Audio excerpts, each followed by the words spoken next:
Namaskaram. Welcome to yet another issue. This time, we having a new guest to discuss, but on the same subject of civilizational ebb and flow of civilizations and various civilizations, surviving civilizations, encounters, and their relationship with counter religion.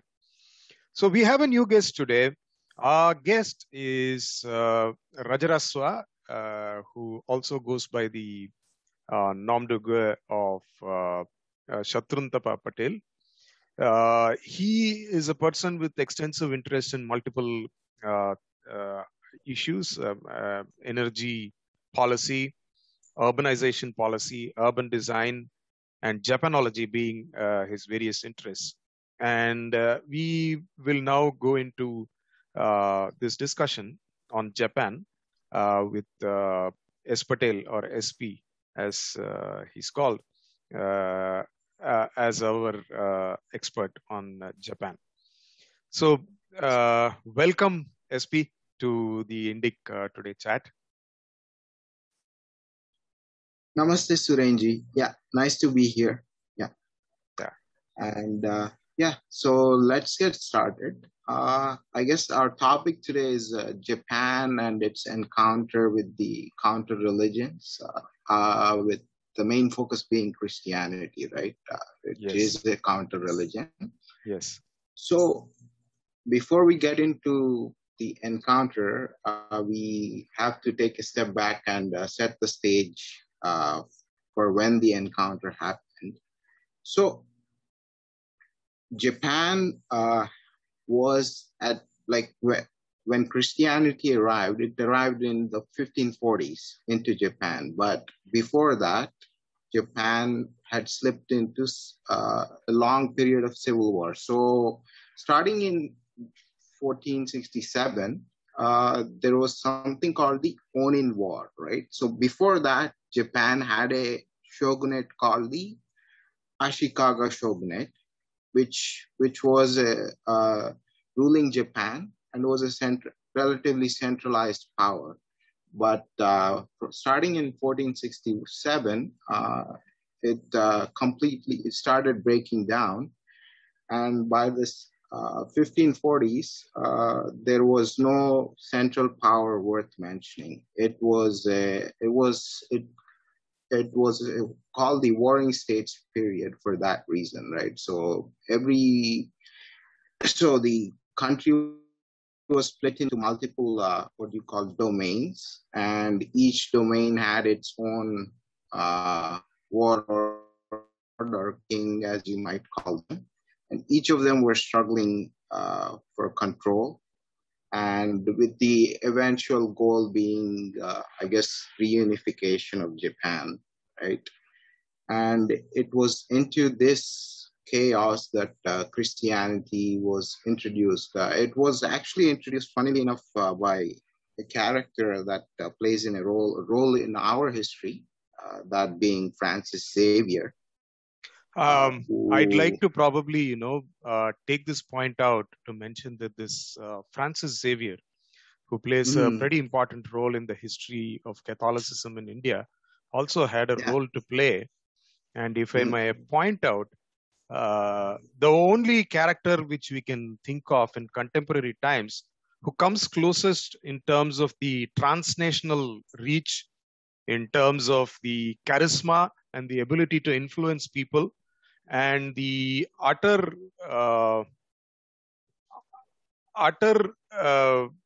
uncaring, complete lack of care for the amount of human suffering and the amount of misery he created. The only one who can be probably in today's times who can be compared with Francis Xavier is probably Osama bin Laden, in terms of, nevertheless. So that, yes. Yeah. So please go ahead. Very true. But Osama bin Laden has not been sainted yet by the world. That might be yet to come, right? So yes. So Francis Xavier. So in India, obviously, he had a very destructive career. He was one of the principal architects behind the Inquisition in Goa. And so he managed to reach Japan, and he introduced Christianity. So he found a Japanese fisherman who took him there, and he managed to convert him, obviously, and he introduced Christianity. And so one thing that we have to keep in mind is that in this early period, the Japanese, at least Francis Xavier and the other early Jesuits, they had a positive impression of the Japanese. Now, compared to, say, the Indians or the Africans, now, because for one thing, the Japanese are simply called as white. In all these early European sources, they're not called yellow. They're simply called, they're referred to as being white-skinned. And obviously the traits that most people stereotypically associate with Japan today, like politeness, these were all there, and they were admired at that time by these Jesuits. It could also be that in this early period, in those chaotic conditions, they managed to make plenty of converts easily. So that might also have played a role in the admiration, right? And so he introduced Christianity. Now, at the same time, we have to keep in mind that the other factor was Portugal, right?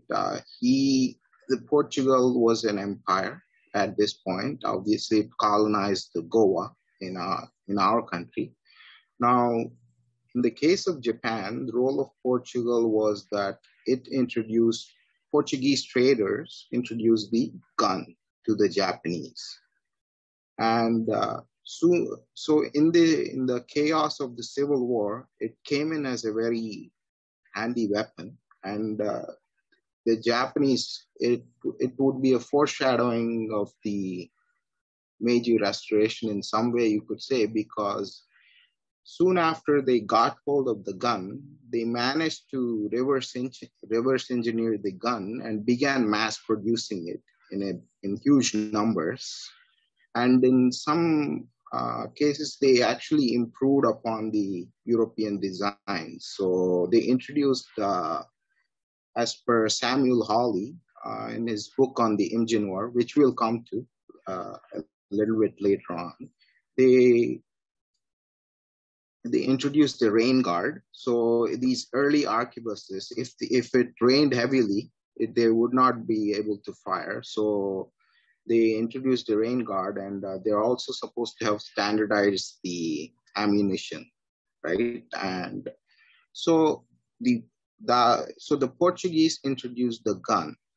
Now, one of the characters that plays a very important role in this whole drama is someone called Oda Nobunaga, right? He was one of the daimyos that was struggling for power and control in Japan at this time, and he also had a keen interest on things that are new, and so he was.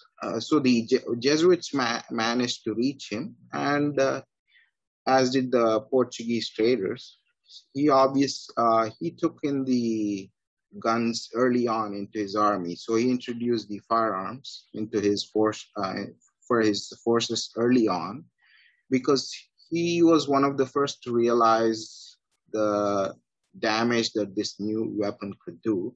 And at the same time, because he was caught up in a power struggle with the Bauddha monks. Now, Japan at this point had something similar to what we had in India, like the Nagasadhus, the militarized monks, right? So these were Bauddha monks that had militarized themselves. They possessed guns. I think Manasa Tarangini had pointed this out in one of the earlier podcasts. Now, Oda Nobunaga was, these monks were opposing Oda Nobunaga and his aim for expansion. As a result, he saw in Christianity a force that could counteract their influence. It's not that he was a Christian or a believer or anything like that. So that was never the case. He simply permitted the introduction of Christianity. He did not stop it. In fact, he seems to have encouraged, at least early on, because with the Jesuits came not only the guns, but they are because as long as the Jesuits were there, the Portuguese trade could also continue, because the trade and the missionaries, they could not be dealing. They were part and parcel. They went together. So he allowed them to make converts. And this was how if I may interject at this point, it seems incongruous with the rest of the history of Japan from that point onwards. But probably, we should probably, in this context, we should remember that Japan had been relatively isolated. Their interactions had been mainly with China and Korea for a very, very long period of time, and with some of the, Uralic, not Uralic, the Altaic tribes, maybe. The earliest invasion, the earlier invasion was way back in the past. The Mongol invasion, which was repulsed, was 3 centuries at least in the past. And this was probably also the first time that they were dealing with an Abrahamic religion. So they didn't simply, at this point in time, they were simply unprepared to understand the nature of what it is these missionaries and the Portuguese Empire wanted to do in terms of... Yes, that is very much the case. And in fact, when early on, the Japanese were actually under the impression that this was some sort of new sect of Buddhism, right? When Xavier reached Japan, he translated the Christian god as Dainichi, right? Which is a Buddhist deity, right? So they were actually under the impression that this was some form of Buddhism, that some of these missionaries actually encouraged this sort of misunderstanding, right? You know how they go about, like we had a character named Robert Di Nobili in India, Roberto Di Nobili, Constanzo Pesci. The Jesuits generally learn the local language, translate everything. So that he probably did the same thing in Japan. Yes. Actually, Xavier did it by mistake. Later on, when he realized that this Dainichi was actually a Buddhist deity, he had the old translations scrapped, and he insisted from now on that Christian god be translated as Deus, right? Diusu, or something, which I guess comes from the Latin Deus, right? And that was him as an individual. There were other missionaries that did encourage this sort of deception, and the Japanese noticed it started noticing it and remarking on it later on. So anyway, going back to Oda Nobunaga, so at this point the Japanese had not fully yet to understand what Christianity was all about, right? So Oda Nobunaga allows them to make converts, and soon they started amassing converts. Now, see, some of these were genuine converts. At the same time, many were forced into it. The reason was basically that these warlords were all struggling with each other for power. And with the Jesuits came trade, because they would encourage the Portuguese traders to set up shop in the domain that allowed them to proselytize, right? And so the trade here is basically two main things: silver right? So the Ming Chinese Empire craved silver, and it had one big source was the New World, right? Mexico, which were all Spanish colonies. That silver went to the Ming Chinese Empire, and the other source would be Japan, right? The other trade article was because the Portuguese had, remember, the Portuguese by this point had a trading colony in Macau, in what is now China. And the other trade article from Japan was silk, right? These two were important sources in the trade, and in return, the Portuguese would sell things like guns to these early daimyo. So these daimyo encouraged because they were in competition for power, some of them encouraged the Portuguese to come set up shop in their domain. And as a result of that, some of them converted because they saw that, with increased trade came increased wealth into their domains, which means more power to them and in their struggle with the other warlords. And this was how the early conversion process was going on. Now,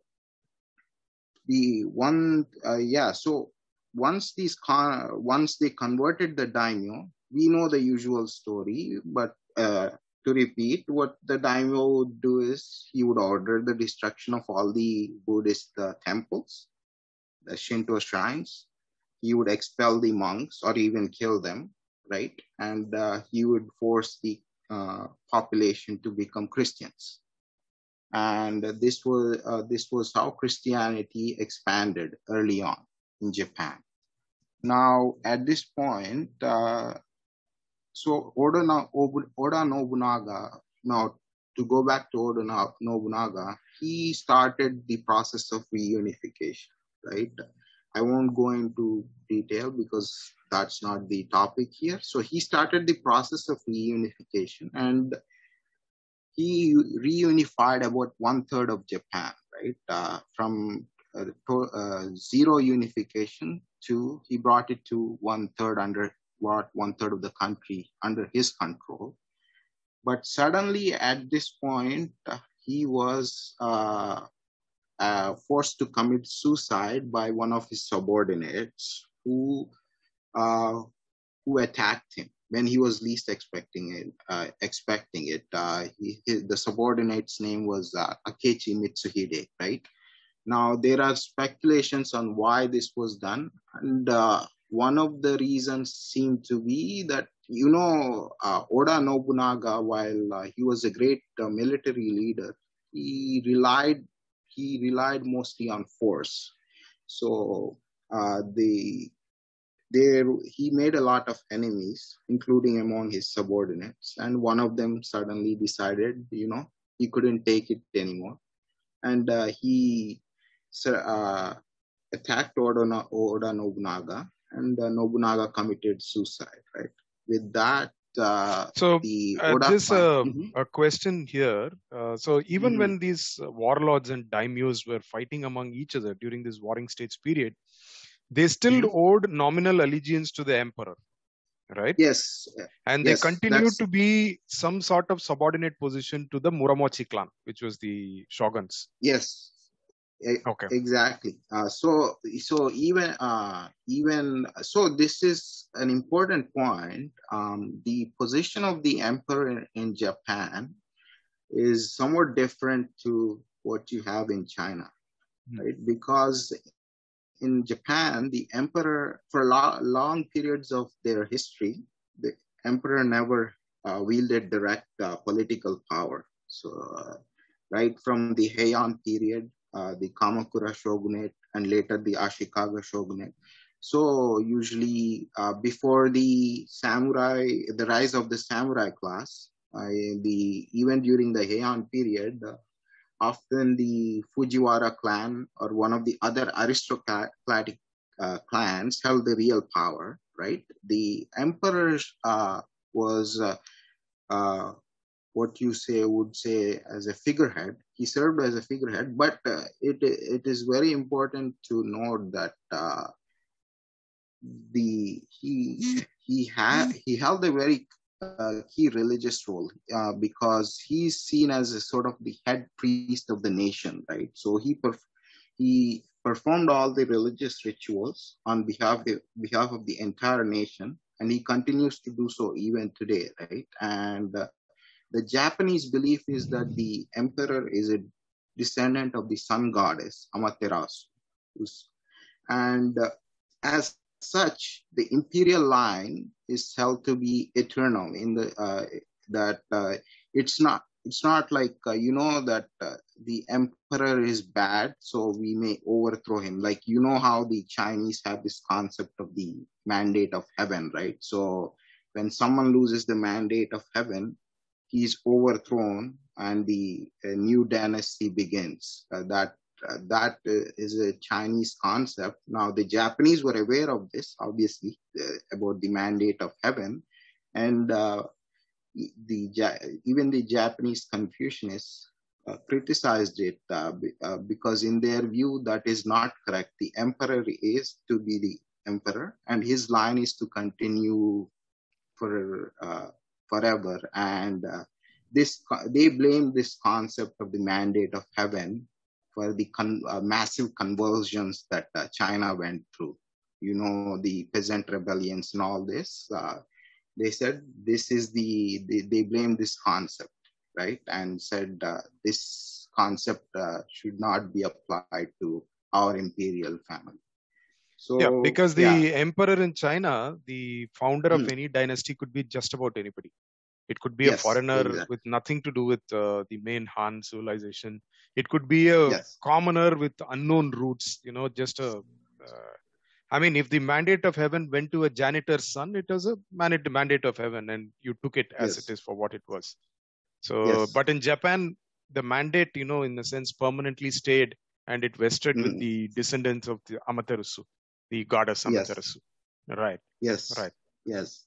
So even in this period, in this chaotic period, the every warlord, including Oda Nobunaga, paid at least nominal respect for the emperor and tried to serve him in terms of arranging finances for the rituals and for the court rituals and that sort of thing. Even Oda Nobunaga did that, and so that is very true. And so to go back, Oda Nobunaga is assassinated, and but Akechi Mitsuhide's hold on power doesn't last very long because one of Oda Nobunaga's subordinates is Hiroyoshi, and he's the second important character that we have to talk about. He joined as a low-ranking foot soldier, I believe, into Oda Nobunaga's army, and he was not of a high origin. I think he was if I remember correctly, he was of a peasant origin, right? But now one thing is, in this period of constant warfare, the social system was more fluid. So later when we come to the Edo period, we will see more rigid divisions between samurai, farmer, merchant, and artisan, right? So in that period, if you were born a samurai, you stayed a samurai. If you were born a peasant, you had to stay as a peasant. There was still some social mobility, but it was very severely restricted. But in this period of constant warfare, someone who was born low could make it high, right? And that was to be the case with the Hideyoshi. Now, Hideyoshi took off, so he defeated Akechi Mitsuhide, and he took off where Oda Nobunaga left off, basically. And eventually, he completed the complete reunification of Japan in time. So it was by a mixture of winning battles, but also making alliances. And unlike Oda Nobunaga, who relied mostly on force. Hideyoshi relied not just on force. In many cases, he didn't even go to battle actually. So, and made the other party realize that it was better for them to enter into a subordinate relationship even without going into conflict, right? And he managed to reunify the country. Now we have to once he reunified, so we have to come to the 1580s, right? Now one important aspect here is that as part of his reunification in 1587, this is the year, he finally reached Kyushu Island, right? So Japan is, today it is 4 main islands, but at that period it was 3 actually, Shikoku, Kyushu, and Honshu. Hokkaido came into Japanese control starting in the Meiji era, right? So he managed to reach Kyushu in 1587. So Honshu is the biggest island, right? Yes. And Kyushu is the second biggest island. Now, most of the Jesuit operations and the Christian converts were concentrated in Kyushu. That was the gateway to Japan, right? And now, one more important character that we have to mention here is a daimyo called Omura Sumitada. I think, right? If I'm correct, pronouncing his name correctly. Yeah. He was a daimyo in Kyushu who, like I said, allowed the Jesuits into his domain, and he allowed the Jesuits to set up shop in what is now Nagasaki. Nagasaki was actually began as a city in this period, right? And he essentially wrote over that city's control to the Jesuits, and it became a sort of a Christian citadel, right? With the Jesuits in full control, with ramparts and everything, right? And it was turned into a Christian city, right? And in 1587, Hideyoshi finally manages to reach Kyushu, right? And he takes control of Kyushu also, and he's aghast when he sees this, that a city on Japanese soil is under the control of these foreign missionaries, right? And he takes back control of Nagasaki, and now news also begins reaching his ears about all the atrocities that these missionaries had been carrying on, right? So things like forcible conversions, destruction of temples and shrines. So in 1587, he actually drafts a expulsion order for the missionaries, not every Westerner, just the missionaries, right? And it basically says that Japan is the land of the gods, right? Shinkoku is the phrase used, and so this being the land of gods, we cannot allow the destruction of temples, forcible conversions, persecution of the Bauddha Mata, and all this that has been going on. So the missionaries should depart. Trade may continue, but the missionaries should depart. So that was the expulsion order. Now, there is, before he published, just an interjection here to compare the attitude of India and Japan. See, India also has this concept of the sacred geography, the land of our gods. India also had roughly at the same time, or even a little earlier from that time, India had these forts and these trading stations established, which were right from the time of Vasco da Gama onwards, which were settlements of the Portuguese. Critical thing is, very few Indian kings seem to have been very disturbed by this idea of Mlechas taking over, sacred geography. part of the sacred soil of India. And the second thing, which is this ability to distinguish, right? Mm-hmm. The Oda, or Hiroyoshi was, as soon as he saw it, he was able to clearly distinguish what was a threat, which is the missionaries, and what was not a threat, what was not a direct threat, which is the traders. So, Mm-hmm. which is which is something that we don't fail to recognize. We still, for example, we still think that your Google and Facebook and Twitter are just businesses as far as Indians are concerned, without realizing the larger amplifications of what they're trying to do. Yes, So, yeah, yes. please go ahead. And yeah, so Hideyoshi, actually before he publishes the expulsion order, he actually puts these questions to the missionaries.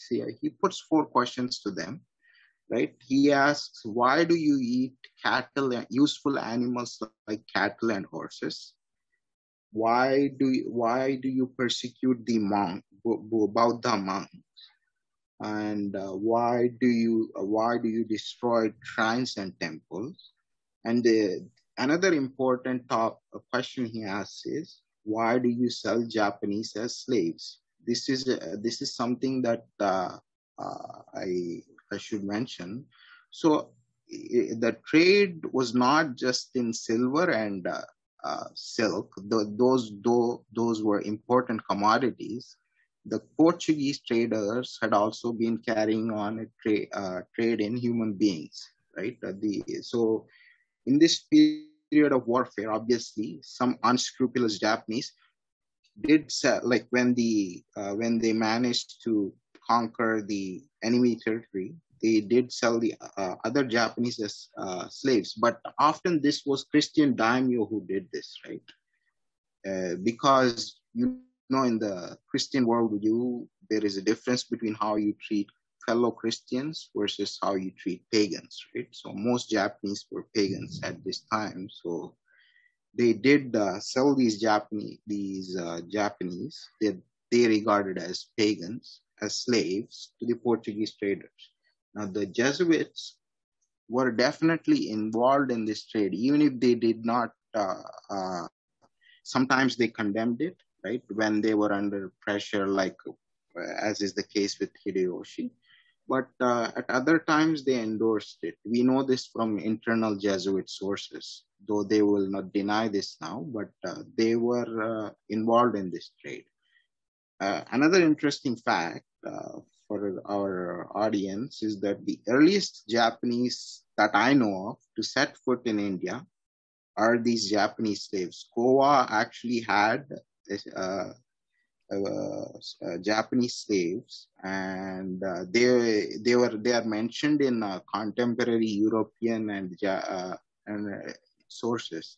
These Japanese slaves in Goa. So these were the earliest Japanese that reached to the subcontinent that I know of, right? And so this was these 4 questions Hideyoshi asked them, and he did not get a satisfactory reply, right? So he ordered the expulsion of the missionaries.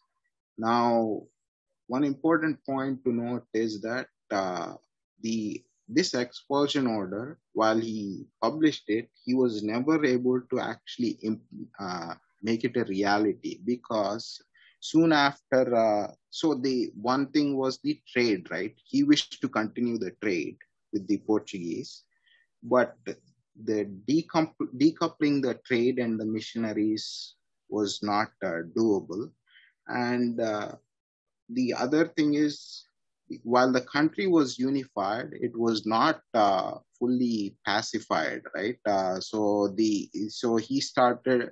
So the populace was still armed. So he started something called the Great Sword Hunt, right? So so now that the country was unified, he said that there is no more need for everyone to be carrying arms. He went around he dispatched his men around the country to collect all the swords from the commoners and had them melted down, right? And use the metal to craft a statue of the Buddha, right? And and the other thing is he also uh, uh, they did things like survey the land, right? And also made the class structure much more rigid, so that it became more like what it was to be in the Edo period, right? So though he himself was of a humble origin, and reached the samurai class, he said that from now on, like if you were born a peasant, you stay a peasant. So that sort of thing. Now, so all these things he was doing, and so he never fully got the time to fully implement his expulsion order. So it mostly stayed on paper. And another big factor here is that in 1592, he launched the first of his two invasions into Korea. Now, see, Hideyoshi's ambition, and even before Hideyoshi, even Oda Nobunaga was said to have wanted this. They wanted to conquer the Ming Empire, right? And so Korea was to serve as the gateway to reach Beijing, right? So in 1592, he launched the first of his invasions of Korea, and I think he dispatched in the first beach landings, he dispatched 158,000 troops, which I think in the Indian numbering system it's 1,58,000, right? 1.5 lakh people, 1.5 lakh troops. Yes, and so and the so he the and the there was a second invasion, and in that he dispatched around, I think, 1,42,000 troops. Right now, one thing I wish to point out is that as far as I know, these were the largest beach landings in warfare until the Allied beach landings in World War II. Right. So yes, so he launched this war, but he never actually went to Korea to take charge. So it was he delegated things to his generals, and in Korea, I mean, Korea was very in shock actually, because they obviously did not know firearms, right? And I mean, at least not the modern guns that the Japanese had, and they were pretty quickly over. But fortunately, they had a military genius in the form of Yisun, right? And they also had a better navy compared to the Japanese. And at the same time, the Ming Empire dispatched around 100,000 troops to assist their Korean allies, because Korea was tributary state of the Ming Empire at this time, right? And so in the end, he did not get his wish to conquer the Ming Empire. The Japanese troops became bogged down, and so one thing is that, so even though they were bogged down, at least on the land, they remained dominant throughout the war, right till the end. They were dominant on land, but on the naval front, it was a different story. And Yisun won almost every battle that he fought with the Japanese, right, on the naval front. And see, this was one of those wars where I would say that one person determined the outcome, because you see, throughout this war, the Japanese lost almost every naval battle with the Koreans. But there was one exception. The Japanese carried out something called a double agent plot, and managed to convince the Korean royalty that, Yisun was incompetent, right? And as a result, Yisun got removed from the being in charge of navy and was shifted to a lowly position in the army, right? And once Yisun was no longer in charge of the Korean Navy, the Japanese actually, in one of the in one naval battle, the Japanese actually managed to destroy almost the entire Korean Navy. I think only 2 or 3 ships survived, right? But the Korean royalty then realized what a disastrous mistake they made, and they brought him back. And it's a testimony to his greatness that he rebuilt the Korean Navy and again managed to claw back and beat the Japanese Navy again, right? So anyways, this war is also important because even though the war did not change any territorial outcomes, right? So Korea was not conquered, right? The Ming Empire was not conquered, but it had certain important outcomes. So Korea became severely weak because huge swaths of the country became depopulated, and it would take a long time to recover. The other effect was that it paved the way for the Manchu conquest of the Ming Empire, because the war exhausted the Ming treasury. It was one of the factors, not the only factor, but it helped weaken the Ming Empire. And at the same time, for the Japanese, it did not change any territorial outcome in Korea, but within Japan, obviously the daimyo who were loyal to Hideyoshi went into Korea, right? So they used up their troops, finances, and so on, and it would help the successor of Hideyoshi, because he did not take part in this. The successor of Hideyoshi being Ieyasu, Tokugawa Ieyasu, right? He did not take part in this war. He conserved his energy and stayed out of it, right? And so this war ended with the Japanese withdrawal, but Hideyoshi was preoccupied with this war, so he could not implement his expulsion order. The other factor that preoccupied him was he did not have a son, right? And there was no heir to carry on his legacy, and he was worried about that. So he adopted a nephew of his, right, called Hideyori, as his heir. But Hideyori was not exactly a sound character. He was known to be cruel and capricious. And later on, one of Hideyoshi's concubines did bear him a son, right? And suddenly he decided that his nephew was no longer going to be the heir, and forced him to commit suicide because he was unfit anyway. And so all these matters he was preoccupied with. So he never got around to actually expelling the missionaries.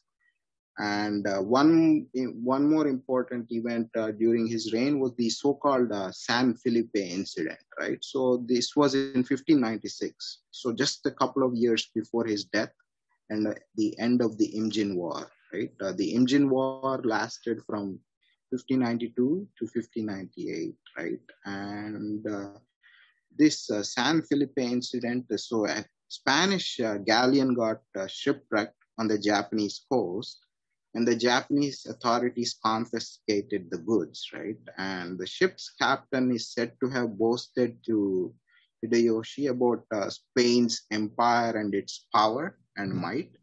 And he said to have told him that, we send the missionaries who prepare the way for our army, right? And that was a that was a stupid thing to do, because obviously Hideyoshi got angry, and he had 26 of these missionaries crucified. And one of these missionaries was a half Indian, actually. Okay. Half Indian. Okay. Yeah, he's today worshipped as a saint in Vasai in India. The Vasai that the Marathas liberated from the Portuguese, right? Yeah. So he's worshipped as a saint there. So he was one of those crucified by Hideyoshi. right? And so anyways, so Hideyoshi died in 1598, right? He was the supreme power in Japan when he died, right? And so he died then. And so when he died, his son was still a minor. So what he tried to do was he created a sort of council, right, with the other major warlords, among them Tokugawa Ieyasu being one of them. And he said, until my son comes of age, you guys have to manage things and help him rule, right? And I think every one of them promised, made a promise to do that. But soon after he died, Tokugawa Ieyasu made his move for power, right? And so at this point, I'd like to interject, and Hideyoshi's career and his life offer some very interesting parallels again to what happened in India. If you ask see the questions that Hideyoshi asked the missionaries in Japan, why do you eat useful animals like cows and horses? It was again the kind of questions that Hindus in India were curious, or at least, they were repelled by most Hindus by their eating habits. Of course, they were also repelled. Almost every other culture in the world was repelled by the conquistadores, very bad, poor personal hygiene and, body odor and all that. But this was something which was very, all cultures were perplexed by this behavior. The second thing which he asked is, why are you breaking the temples, our traditional temples? Again, if you look at Chhatrapati Shivaji Maharaj, he was not okay. I mean, with our kings, many of our kings who resisted were not okay with this behavior of destroying temples and, desecrating places of worship. And they simply couldn't comprehend, because I am giving you this respect, I am giving you this space, but why do you want to go and destroy somebody else's place of worship? If you hold your cathedral sacred, he holds his temple sacred, and why are you doing this? This is something almost all cultures, non-Abrahamic cultures, have a hard time understanding this. Yes, the next question. And the next question which he asked, which is about the slavery, is again, if you look at the Ajna Patra of Shivaji Maharaj, he says that this is not something, this is not okay. I am not going to let you do this. I am not going to let you enslave my people and sell people here. See, even though there was a concept of bonded labor, you could provide your services, you could say, for payment of a debt, even the Manu Dharma Shastra or the older Chanakya's Artha Shastra, they give you rules for how a man could pledge his labor or his family's labor for a certain period of time in return for, a certain debt or a loan or something like that. But this concept of, just kidnapping, picking of people and selling and buying and selling them was something against very similar to India. It was also pretty, repugnant to the Japanese also. So this is one observation that I had. And the second observation that I had is that, somehow soon after a foreign invasion or a foreign interruption in the course of events in Japan, one of the lords, the warlords of Japan eventually becomes expansionary and gets into a, military quagmire, as Hideyoshi had got into a military quagmire in Korea because of expansionary designs. So this is again very interesting with the way Japan dealt with future foreign incursion. Yes. Now, please go ahead and we'll go to the subject. Yeah. So one thing you mentioned about, we give you your space, and why are you trying to destroy our space? You made a remark about that. So this reminded me actually of a letter that Hideyoshi wrote to, I believe, the Viceroy of Goa, right, which at that time was a Portuguese colony. And in it, what he said was, he said that after he is done with the Ming Empire, he's going to India to deal with you Christians, right? So that was one thing. The other thing was, he also said that, you see, the Shinto is the basis of the Japanese social structure. How would you like it if I sent my men to preach Shintoism in Europe and destroy the social peace there?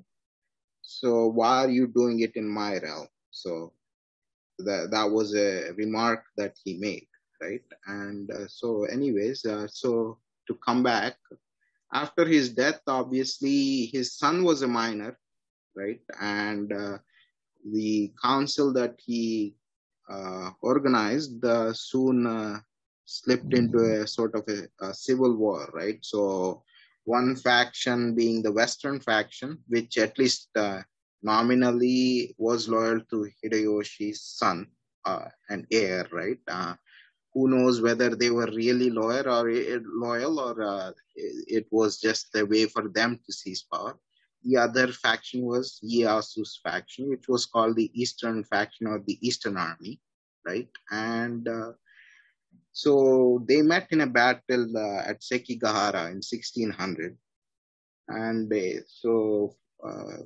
I would say, fortunately for Japan, Ieyasu managed to win this battle, right? And so now the age of the Sengoku or the warring states was finally over, right? Now Japan had a supreme and a warlord, and who seemed to have a permanent solution, basically, right? So one thing I would like to mention here is that so when Ieyasu was trying to win this battle and take control of the country. So he actually met the Jesuits, right? And in these days, he actually told them that now that Hideyoshi is dead, you can, resume your proselytization. You are free to proselytize, and I will put no obstructions in your path and so on, right? And this is mentioned in the Jesuit Letters, actually. And I think based on his later actions, one of the reasons, probably the main reason he did this was that he did not wish for the Christian daimyo to form a united front against him. See, in the Battle of Sekigahara, the Christian daimyo fought on both sides, on his side and on the opposing side, right? So the Christians were not united in opposition to him. And he said this to the Jesuits. Now, one more interesting thing here is about Ieyasu and Sekigahara. So one of the things that I found interesting was these Jesuit letters about these events, right? So one of these Jesuit letters basically says that Ieyasu and the Western Army are soon going to clash, and they in the letter it explicitly says that our hope is that Japan will slip back into civil war, right? Because what we find, actually, I will just read out. I have the quote right in front of me, right? So it says, God willing, everything will work out for the good of His church, as we hope that the result will be according to what experience has shown, that when there are wars, the fathers always find that a few lords are added to their harvest, lords being the daimyo here, obviously, and thus Christianity will never cease to advance, which is not the case when there is an absolute Lord who, if he is averse to the law of God, gives grief to all of Christianity, as was seen with the Taiko. Taiko here meaning Hideyoshi. So that is something very interesting because these were internal letters that the Jesuits were exchanging with each other, right? So their hope was that Japan would slip back into chaos and they could resume their usual doings, right? So obviously their hopes were dashed. In the end, Japan did not slip back into civil war. It actually entered into the longest period of peace.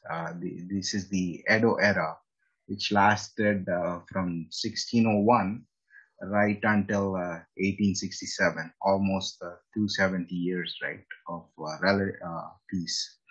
So yeah, so the this is after this period, then we have to jump a few more years ahead, right? We reach 1613 or thereabouts. So after Ieyasu won the battle, he obviously consolidated control over the whole country, and he did let Hideyoshi's son survive, right? Hideyoshi's heir still lived, and so he tried to uh, again, he tried to do what Hiroyoshi also did, to try and decouple trade and the missionary endeavor, right? So because he actually exchanged letters with the Spanish viceroy, and said, you can send your mining engineers, because he wanted to start mining in Japan, right? Improve the mining techniques in Japan. And he said that will be a very profitable exchange for us, but I cannot give you what you ask in terms of religion, which is that Japan has always been the land of gods, and I don't think it is correct for your people to come to proselytize here. So this was a letter that he wrote to the Spanish viceroy of New Spain, I think, if I remember correctly. No, New Spain obviously, is basically the Philippines, or New Spain here is Mexico and okay, so on. Yeah, okay. right. And so this obviously never happened. Actually, and this is another interesting point. At the same time, there was a character by the name of Vivero Velasco in Spanish Philippines. He was aware of these negotiations, right, about trade and exchange in mining, and he was actually proposing a plot that we already know that there are many converts within Japan, and we should cultivate this exchange of mining and so on as the excuse to flood Japan with more missionaries, right, and expand the number of converts, and thus we can slowly gain political influence. This is all there in his letter, right, in his proposal letter, and we can expand our influence. And once we have a substantial number of Christians in Japan, then we can use the converted Japanese as cannon fodder to conquer Korea for Spain, right? So first, convert Japan, right? Because he explicitly says that doing it militarily, like how they did it in, let's say, Mexico or the New World, is impossible, because the obviously the Japanese were not prone to the pandemics like the natives of the New World were, and they had already mastered the production of the gun, right? And we already saw their capabilities in the engine war. So Japan was very far from mainland Spain, right? The nearest thing that Spain had there was a colony in Philippines, right? So all these factors considered, he said we can never conquer Japan militarily, and he was not alone. Other Europeans at that time said the same things, right? So he said this is the plan that I have in mind. And another interesting point here is that I'm going to jump ahead a few decades. So once Japan began actively suppressing, or the Tokugawa shogunate actively began suppressing Christianity, they created something called an inquisitor's office, right? And the first man in charge was character by the name of Inoue Masashige, right? And he prepared a document called Kirishito Kiyos, if I remember correctly. And it's basically a document telling his successors in office on how to deal with the Christians. Now, he makes a very interesting remark in that document. He says that since Japan is hard to conquer in war, these were his exact words, since Japan is hard to conquer in war, he sends his padres. He meaning the Pope, right? And he has got Luzon, which is Philippines, and Mexico under his control this way, right? By sending the padres. And he hopes to repeat the same with Japan. He says that, once the Christians may have made enough converts, then they will all band together and suppress the other Japanese religions. So he says this. Now, as far as I know, the Inoue Masashige was not aware of Velasco's plot, and Velasco was not aware of Inoue Masashige. But interestingly, they both reached the same conclusions from opposite sides, obviously. So, anyways,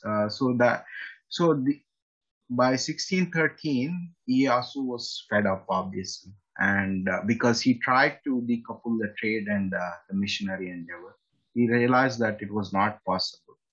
And finally, the Tokugawa published their first official ban on Christianity. Again, it repeats itself. It begins saying that Japan is the land of gods. This is a familiar theme, right? It is there in all the subsequent proclamations as well. And so we cannot permit the Christians to come here and so on, right? And so this time now Japan was fully under one authority, right? And he had no distractions. The Tokugawa now had no distractions except Hideyori. We will come to that. Sorry, not Hideyori.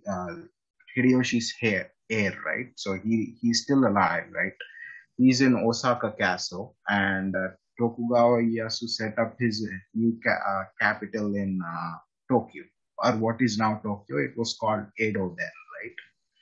And so that was the only remaining obstacle, right? Hideyoshi's heir.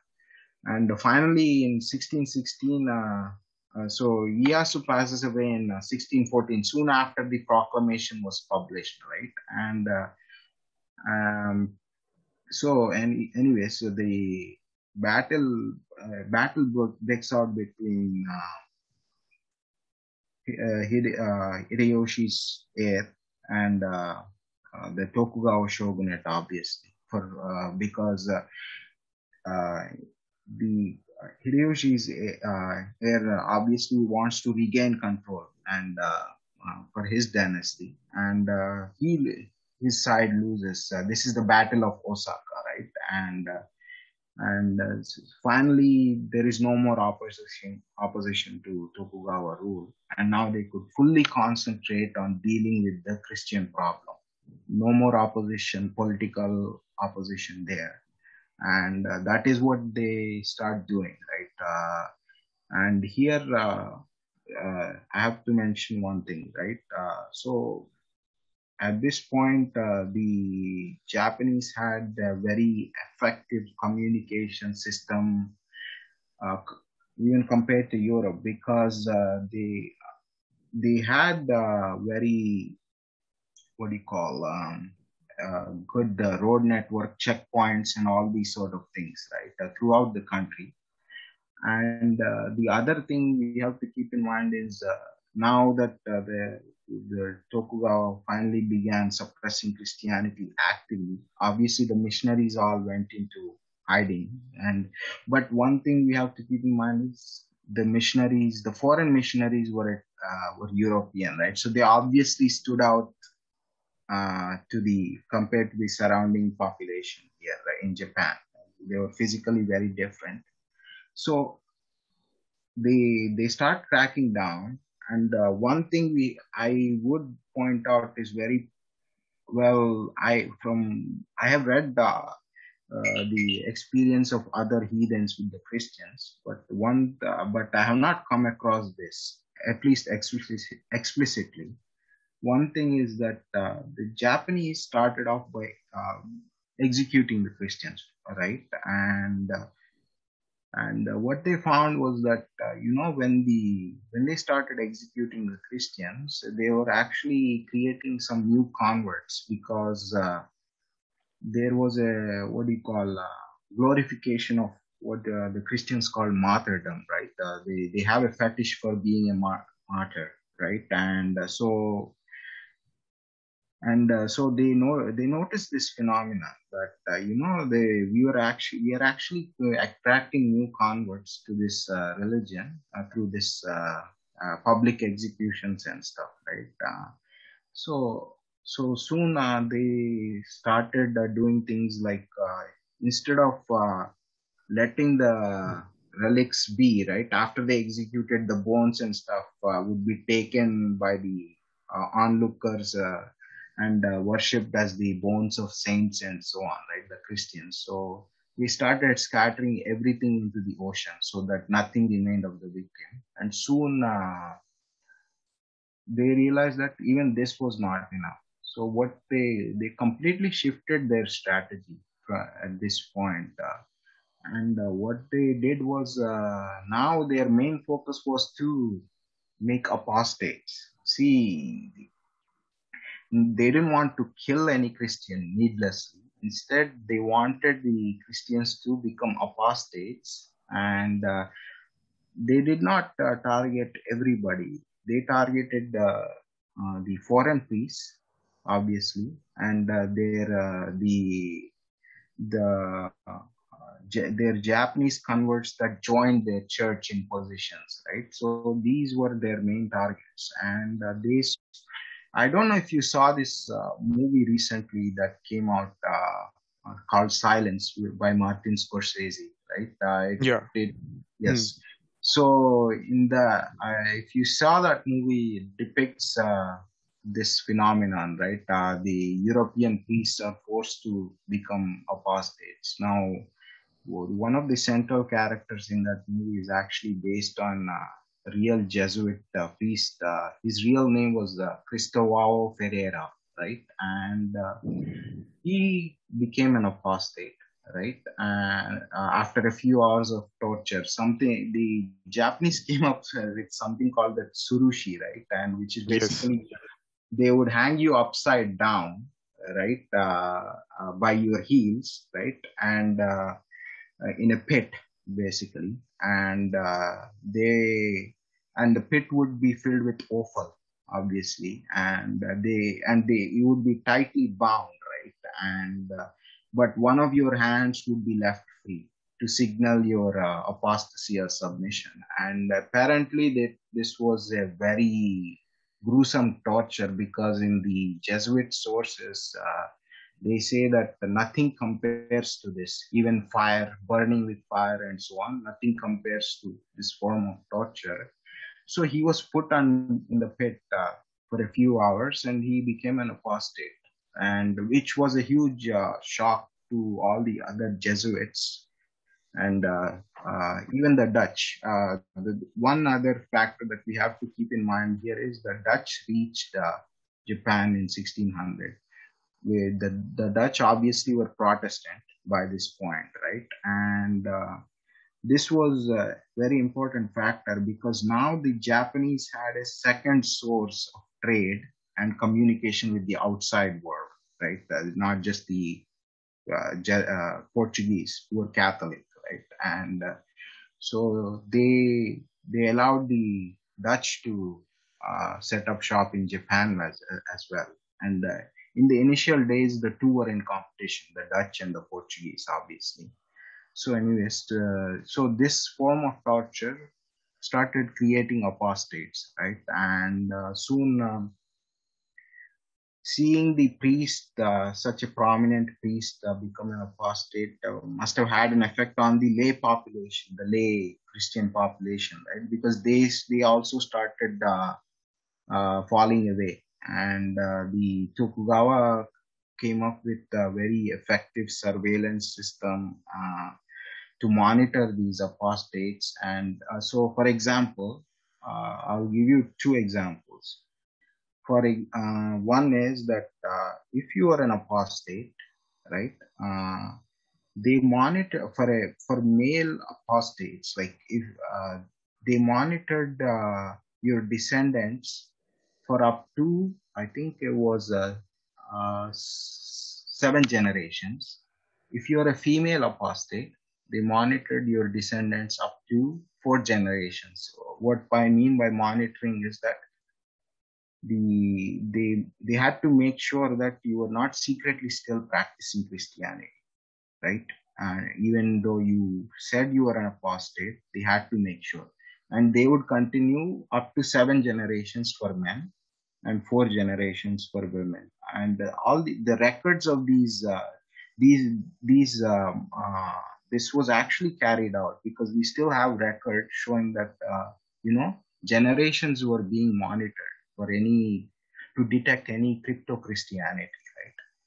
And one more thing that they came up with to detect apostates was they had something called efumi, right, which is basically a ritual that they came up with where they had a metal casting of Jesus with Mary, right, and they would have the entire population and come and step on that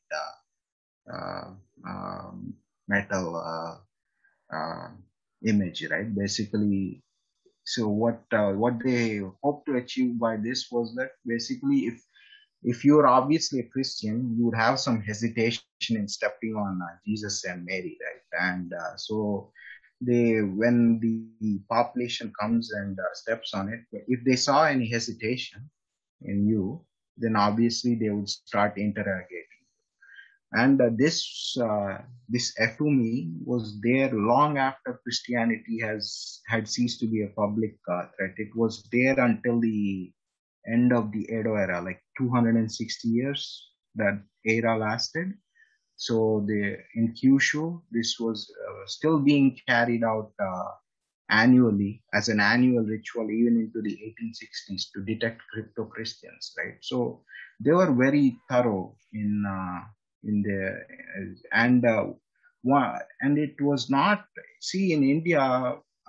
It seems to me that there is not a continuity in policy. It depends on each Raja, right? So, for example, I'll give you an example. You had Ranakumba, who is said to have exterminated the Mohammedans in Nagaur and taken their women captive and so on, right? In his own inscriptions, he says this. But you come down a few centuries later, like let's say Raj Singh of Udaipur, the same dynasty, right? And Raj Singh is said to have captured a Christian concubine or wife, a favorite of Aurangzeb's. I think she was Armenian or Georgian. Armenian lady, an Armenian lady. Yeah. Yes. Armenian or Georgian, a Caucasian lady. Yes, exactly. And he sends her back, right? Obviously, because it was not honorable to, do what the Mohammedans were doing, right? And he sends her back.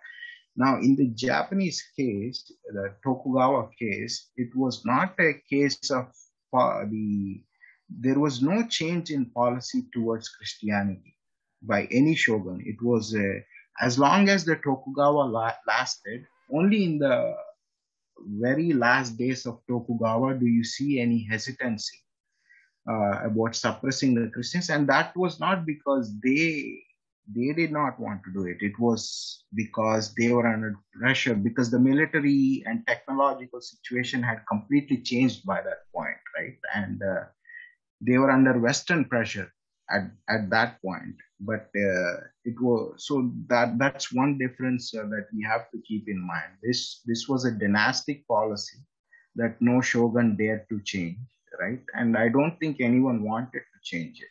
So slowly Christianity became extinct at least publicly. We see one thing we don't know is to what extent Christianity actually penetrated into Japan. Because see, the Jesuits claim up to 1 million converts in their letters, right? And other sources say 200 to 300,000, right?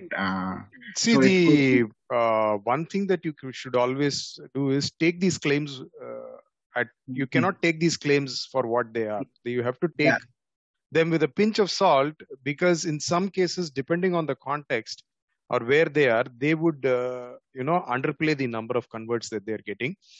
In some other contexts, especially in the Indian context, where they have to get resources for their operations, they will go and overplay the number of people that they have managed to convert, because these are all very rough, fungible figures. Yes. So you should always take it with a pinch of salt and make your own assessment and analysis. Yes. Unfortunately, I mean, I'm sure with such a centralized, strong bureaucracy like the shogunate, I'm sure they were making their own analysis and estimates of who was doing what. Yeah, actually, one thing this reminded me. So, just to slip back a little, the in terms of numbers, right? There is a very interesting conversation between Oda Nobunaga and his retainers, right? His subordinates, right? It's not a contemporary source. It was written almost a century later after he died. But what it basically says is that Oda Nobunaga suddenly becomes suspicious about these Christians. He notices that they were giving out money or alms, right, charity to attract converts, right. He says, I have heard of lay people giving alms to the Buddhist monks. Here it is. It seems to be the reverse, and I do not like this. So how would it be, you think, if we suppress this new religion, and I regret permitting it, and so on, right? And one of his retainers says that now this religion has attracted many converts, and some of your own retainers are also converts to the new religion, and if you try to suppress it now, it will create a very big backlash, so to speak. And I think we should not approach it at this moment. And it ends with the saying that Oda Nobunaga regretted ever permitting the Christians to come to expand in Japan, and began to think about how he could root it out now. So while the Jesuits were surely exaggerating their numbers, saying that 1 million, which would put almost like 10% of Japan being Christian, I don't think it was to that extent. It was also true that they did make a substantial headway. And we have to remember too, most of the converts were concentrated in Kyushu. So Okay. the effect is always disproportionate, right? So you had in India we had the Khalistani insurgency, obviously, right?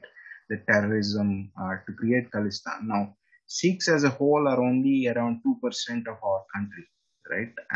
But because they were concentrated in the Punjab, right, the Khalistani terrorists were able to take advantage of that. And we see the same in China now. See, the Uyghurs are only, 2-3% of China, but they're concentrated in that one province, right, Xinjiang, which is a headache for the Chinese Communist Party. So a similar phenomenon might have been at play here, right? Right. So Right. So that's a common Abrahamic tendency to congregate in some place, carve out mm, territory which makes it an exclusive zone yes, for themselves.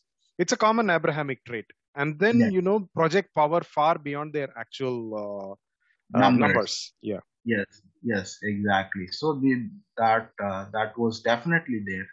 So, anyways, so by 1630s, Christianity seemed to have slowly become extinct publicly, right? right? Because of all these measures. Because I only briefly touched on 2 or 3 measures. The Tokugawa took extensive measures, right? That we cannot go into all of them now because it would take too much time, right? Yes, yes, and it And would be largely trivia. yeah, yeah, and so by 1630s, it was largely extinct. And at this point, I have to mention two interesting events. One was so at this point, there was actually a Tokugawa plan to invade the Philippines. Why this came about, this is poorly known, so I want to mention it. Why this came about was some Filipinos actually sent a message to the shogunate asking them to liberate the Filipinos from the Spanish Christian terrain, right? The other factor at play was that, see, the earlier on, the Tokugawa had expelled some prominent Japanese converts from Japan to the Philippines, to Manila, to be precise, right? Now, these what they were afraid of was that these Japanese converts that were in the Philippines, they would they would teach the missionaries Japanese and use Philippines as a base to try to smuggle the missionaries back into Japan. The other thing was these half Japanese kids that were expelled. They obviously were fluent in Japanese, right? These were only first or second generation kids, right? And these would also be trained as missionaries and smuggled back into Japan. And they would not stand out, unlike the Europeans, right? Physically. And so all so they regarded the Philippines as a base from which Christians were trying to infiltrate back into Japan, right? And the invasion was planned, and they asked the Dutch to assist actually in terms of naval support. The Dutch actually agreed because, as remember, they were rivals of the Portuguese not just in commerce but even in religion. They hated the Catholics and vice versa, obviously. Yes. And but just around this time, in 1639 to be precise, rebellion broke out. Was the so-called Shimabara rebellion. Yeah, yes. Right. And this was started off as a peasant uprising, right? And but soon it took on a religious character, right? Because that area was predominantly Christian, or at least it had a substantial number of Christians, right? And it took on a religious character. I think around 39 or 40,000 of these Christian rebels shut themselves up in a castle, right? And the Tokugawa dispatched a very large army to suppress it, right? And in the end, obviously, they won. These peasant rebels could not obviously win against the shogunate, and most of them were massacred once the castle was stormed, right? And this can be seen as the last stand of the Christians in the Edo period, because with this there was no more public Christianity, right? And one of the questions you sent here was just I'm jumping too far ahead. So once this rebellion was suppressed, this rebellion meant that they got distracted from the planned invasion of the Philippines, right? And one of the pushers for that invasion at the fort also died around this time, right? So the planned invasion never happened. And anyway, they finally managed. They thought that finally we got rid of the Christians for good. So let us shelve the invasion plans. But now they also decided that we can no longer tolerate the Portuguese presence at all in Japan, including for trade. So they cut off all ties with Portugal, right? And anyway, now we have the Dutch, who can serve as our intermediary to the outside world. and for trade, we can use them as the middleman, the Dutch East India Company. So they gave the Dutch a small artificial island called Dejima. Throughout the 260 years of the Edo period, the Dutch were basically confined to that tiny island and watched like state prisoners, because even though uh, the they were not trying to convert the Japanese actively, the Japanese still distrusted them because they knew that they were also a kind of Christian. They were not Right. Catholic, Right. but But they were they also were, Kirishiten. yeah, exactly, and they were very closely watched, right, throughout the entire Edo period. And anyway, so you asked, I think in your email to me, you asked the question. So after this cutting off of ties, right, were there any further European attempts to reopen trade with Japan, right? And the Portuguese did actually make a final last-ditch attempt. So they sent a ship uh, to ask for the resumption of trade relations between Portugal and Japan. And the shogun then in charge was Iemitsu, right? He was Okay. Ieyasu's Yes, grandson. son. Grandson. Okay. Iemitsu. Grandson, yes. Okay. He actually had the almost the entire crew beheaded. He let three of them live to carry the message back That they that were not welcome. that they were not welcome, right? Okay. And so this was the end of Christianity, at least publicly, in the Edo period. Despite all the precautions that the Tokugawa took, they did survive a few crypto Christians in isolated islands called the Goto Islands, right? Now, see, they survived, but because they were cut off from all contact with the Christian world, in time their religion became utterly uh, more Shinto like than anything resembling Christianity. The Right. only thing Christian in content was some chants which mentioned Mary or Jesus, right? Garbled chants that mentioned these things. Other than that, and obviously they still had hidden images of Jesus and Mary, right? But they also took on many Shinto and Buddhist practices, right? So it went very far away from Christianity and ceased to be monotheistic, right? And so these survived in isolated islands, basically called the Goto Islands. And so anyways, now if we move on to the Edo period was one of the other questions you asked was in Japanese anime and movies. This is largely portrayed as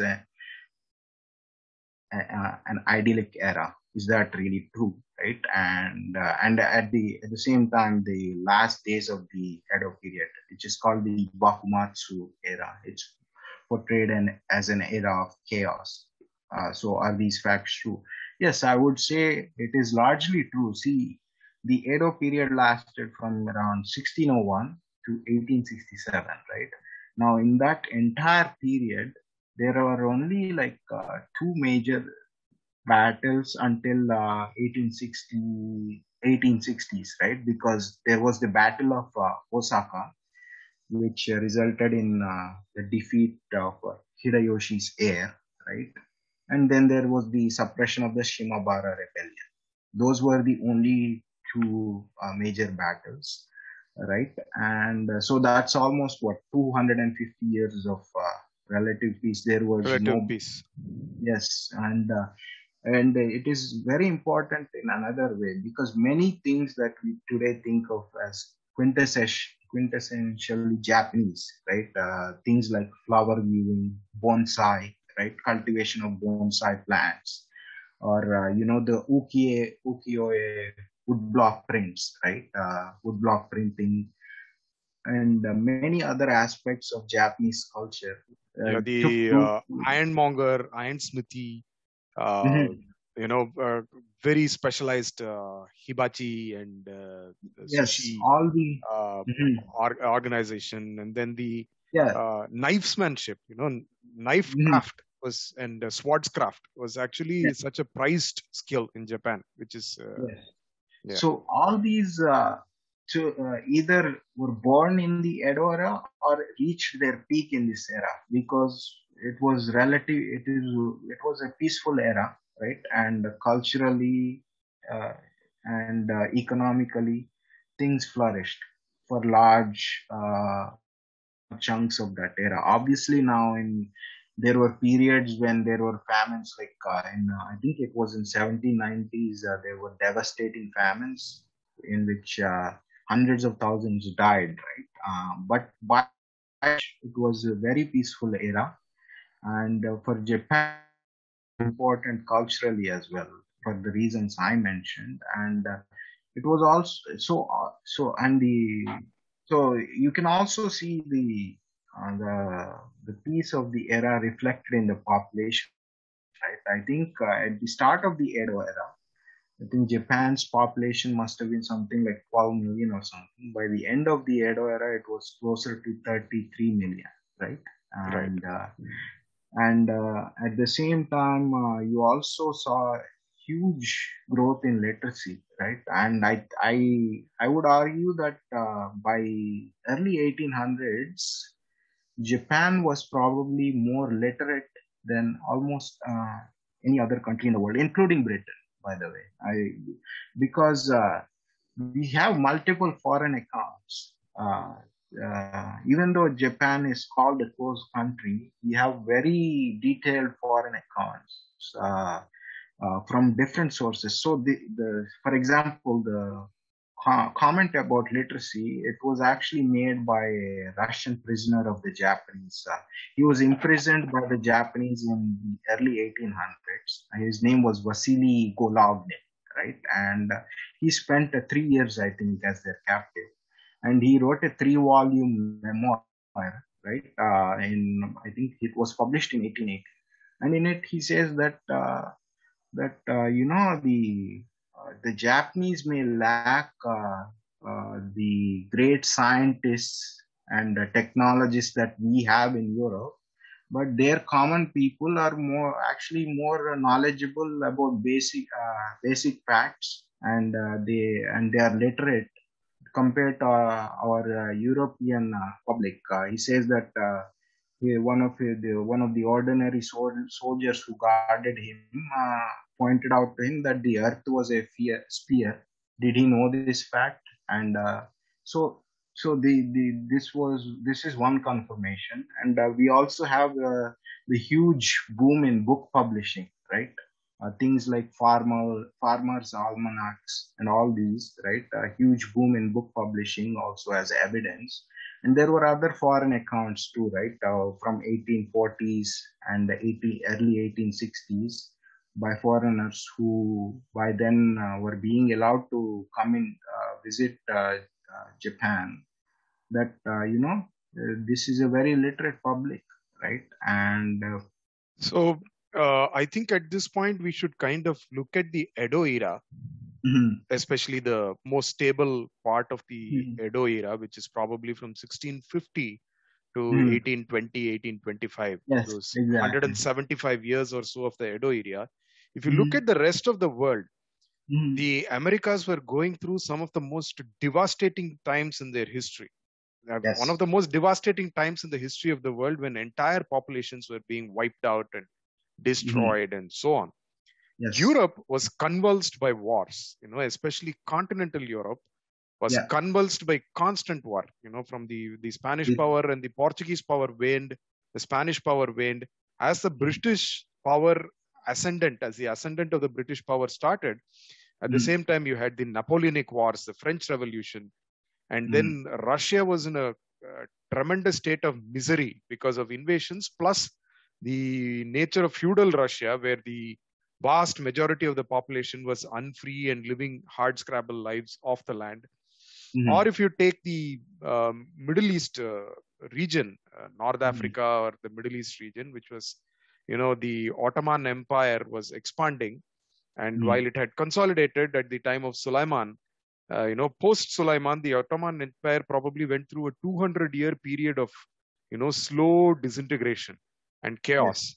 And at the same time, in India, you had the rival powers and constant warfare. The post Jahangir era, post Jahangir in general, was a period of constant warfare in India. So, and in China, you had the Hui Rebellion.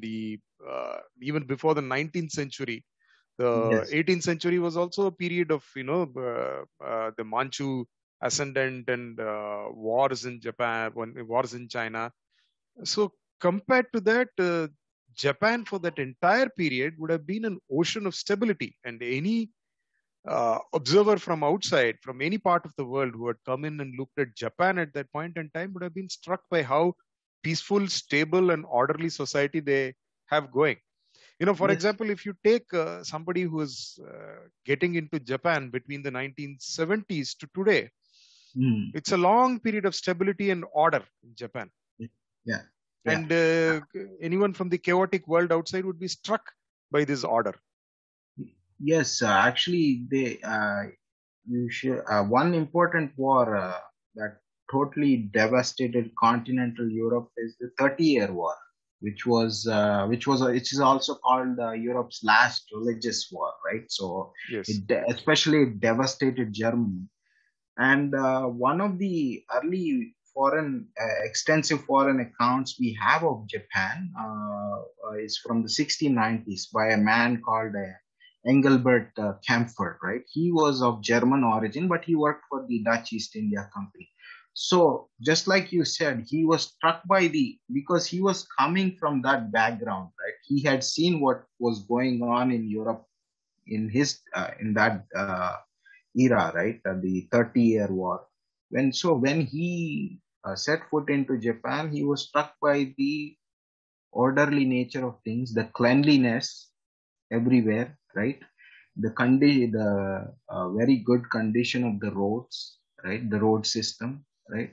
And all this he records. He published extensive memoirs of his time in Japan, right? And all this he records, right? And so just like you said, outsiders were struck by this fact. So now, if we jump a little ahead, we will reach, I think, 1740s or thereabouts. Something important started happening around this time. This was under Tokugawa Yoshimune, one of the future shoguns. Now, once Christianity was banned, right, for a period of time, all the Western books were also prohibited, right? And because the Japanese were suspicious of anything Western for a time, right? And even the ban on the sea, initially there was no ban on the Chinese coming to Japan as such. The Chinese traders used to come to Japan and trade, and but suddenly they were put under a ban. And the reason for this also had to do with Christianity, because the Japanese found out that the Jesuits had access at the king court, the Manchu court, right? And we don't know how they got this intelligence, but it was an accurate piece of information, because what we know is that with the access that the Jesuits had at the Manchu court, they were passing on the Manchu strategy for the Amur region, which at this point was not fully under Russian control, right? It was yet to come under Russian control. And so what the Jesuits were doing with their access at the Manchu court was passing on the future planned Manchu strategy to the Russians. And they say that we are doing this for the sake of Christianity. Well, that was one of their remarks, even though otherwise the Catholics and the Orthodox hated each other, right? And still do even today.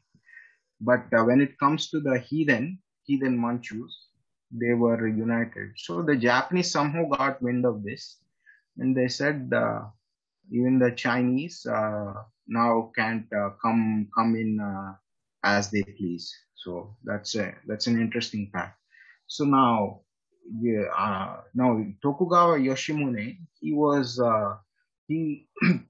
he was what do you call an enlightened despot, right? So to speak. So he had interest in reforming the Japanese calendar to make it more accurate, and also improving the medicinal techniques, right? So he said, the good scientific literature that the Europeans have, that should be allowed and should be translated from the Dutch into Japanese so that we can benefit. So he started this initiative, right? And at the same time, and this is perhaps more important, there was a private initiative, right? This was not sponsored by Shogun, and it took place outside of his awareness, right? But by Japanese private intellectuals who were curious about the advances that were happening in the outside world, right? And the Dutch was their only medium of reaching this outside world. A bunch of them got together, right? Three or four of these intellectuals, and they decided, they had no one to teach them Dutch, obviously, right? The Dutch were confined to that little island of Dejima, right? And these folks had no way of reaching that island and holding communications with in front of the authorities. So they got together privately, and they picked a Dutch anatomical textbook, right? And they said, we will translate this. And somehow, after a lot of effort, looking at images and then trying to match them to words, like the word for nose, by looking at the image of the nose in the anatomical text, they completed a translation of this text, right? This was a very important milestone in terms of Japanese medicine as well. See, one thing they found was that, until then, the Japanese medicine was largely based on the Chinese medicine, right? And when they compared what they thought was reality in terms of human anatomy, right?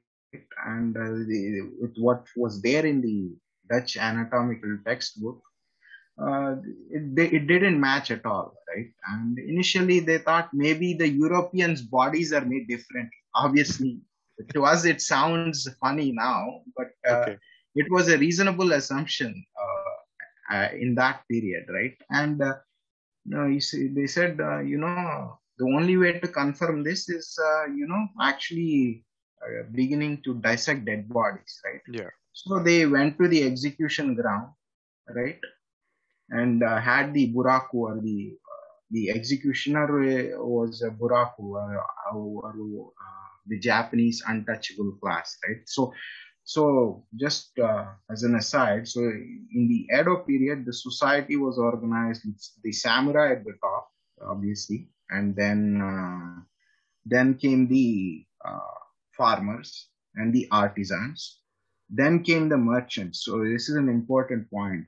Unlike our hierarchy, so to speak, where the merchants are considered as the third varna, in the Japanese and the Chinese social hierarchy, the merchant class is placed at the very bottom of the hierarchy, and they're typically derided as parasites, right?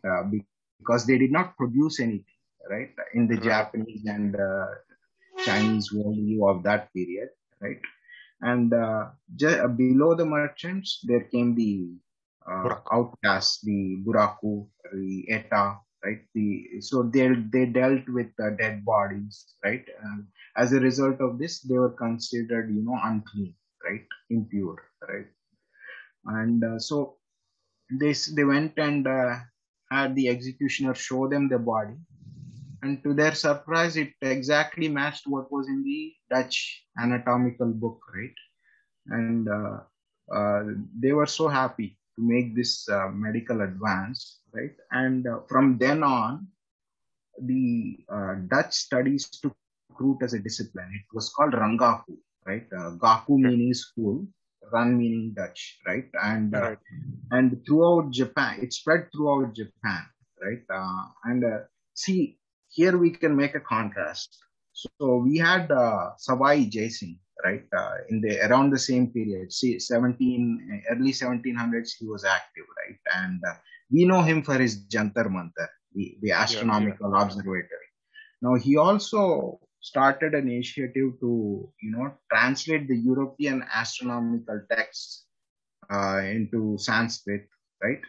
Because he realized that the Europeans were making significant advances and we should benefit from it.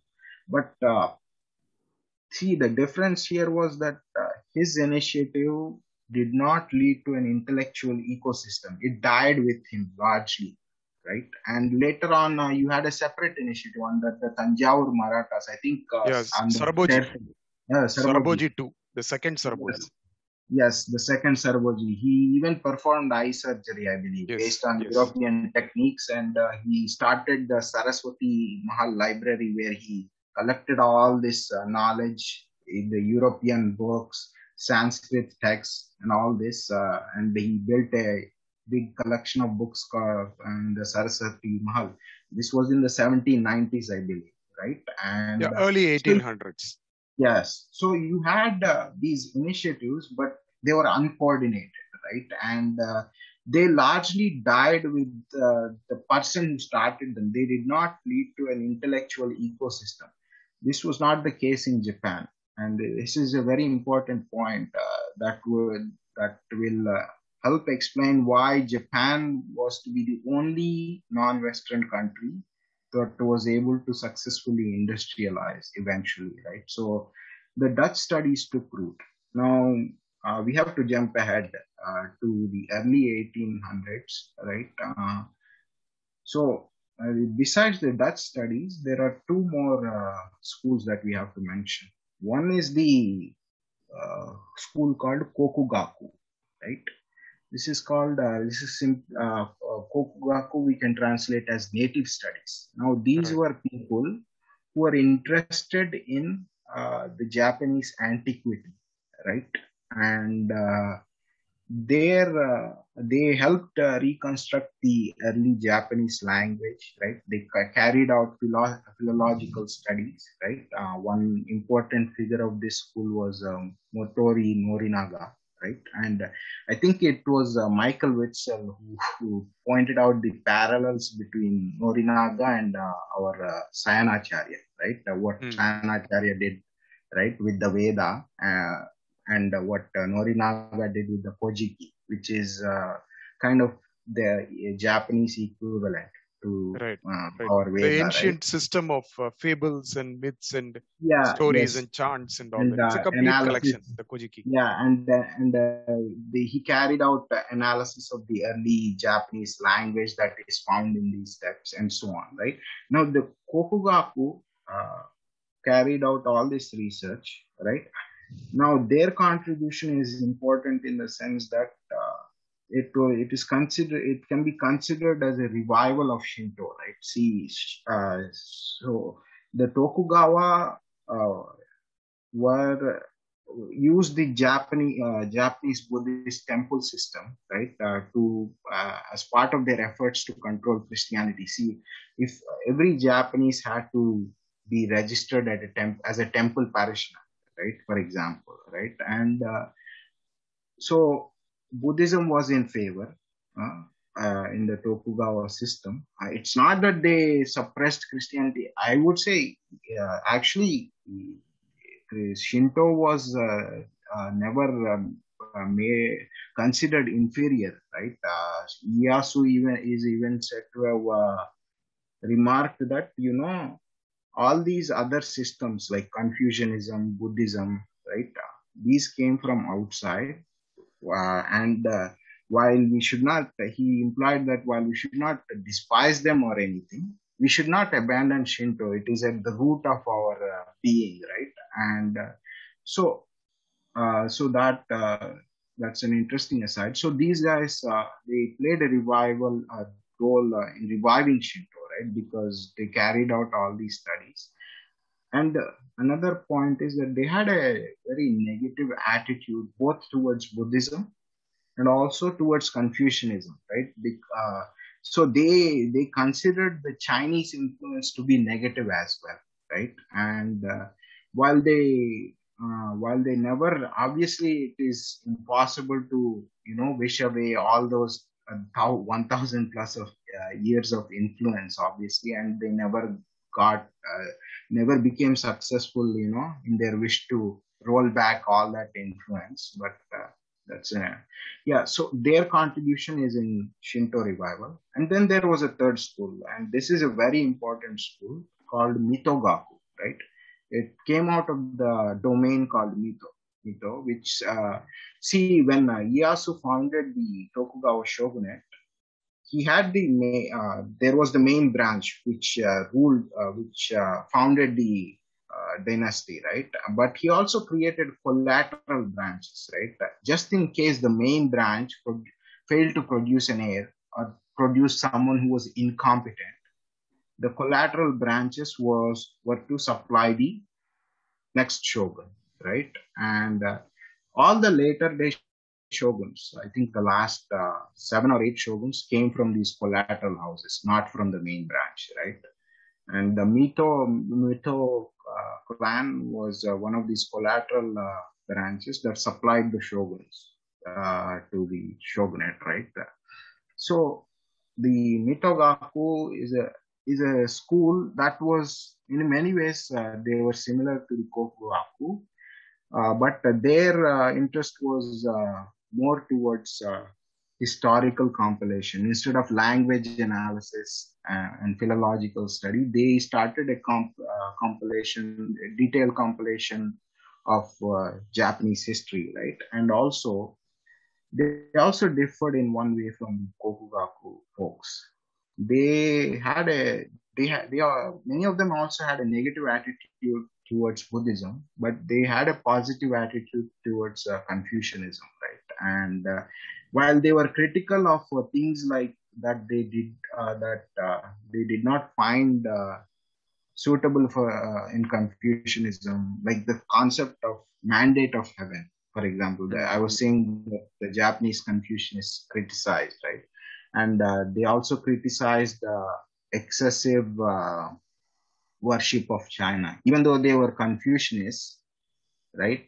They were critical of these things, but they did not entirely discount Confucianism. In their view, it was positive, right? So in that sense, they differed from the Kokugaku school, right? And so these were the 3 main schools, right? And here I have to spend some time discussing a very important thinker, because I consider him very important. And if you read his text, a lot of subsequent Japanese history will make sense, right?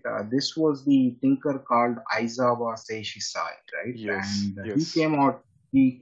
he came out of Mito. He was of the Mitogaku school, right? And he produced a text in 1825 called Shinron, translated as New Thesis. He wrote it in classical Chinese, and it is mainly a text dealing with the changing geopolitical circumstances and how Japan was to respond to it. By 1825, the frequency of the European ships coming, but now the Japanese were finding that, you see, by this point, Russia had expanded eastward, right? It was coming close to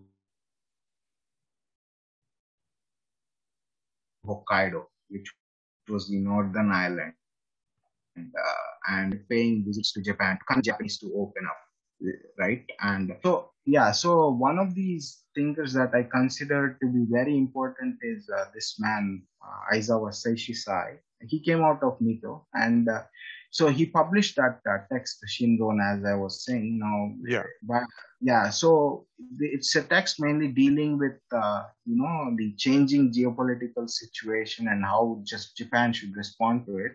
He wrote it in classical Chinese, and he did not intend it for general publication. Actually, he wrote it for his domainal lord, right? Okay. But it happened to spread throughout Japan, and everyone who would go on to play a prominent role in the Meiji Restoration some decades later, they either had indirect knowledge of it or they read it themselves, right? And see, the reason I say he's a very important thinker is, first of all, he had a very accurate understand. He reached a very accurate understanding with a very limited amount of information. Just to give you an example, now you see, we we typically think that you know Japan and the Muslim world, they had no interaction. In 1825, Islam was as alien to the Japanese as it was to the Australian Aboriginals, right? There were, as far as I know, Right. there were no Muslims in Japan. No Muslim had ever set foot in Japan, right? Right. There were obviously no attempted invasions or anything like that.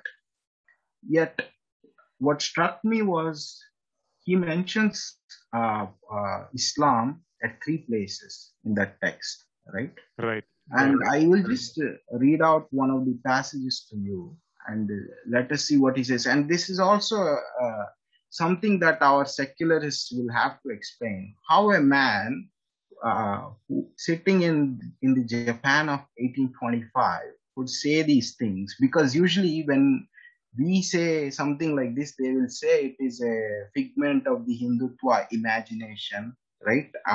The Hindu nationalist imagination or Islamophobia and so on.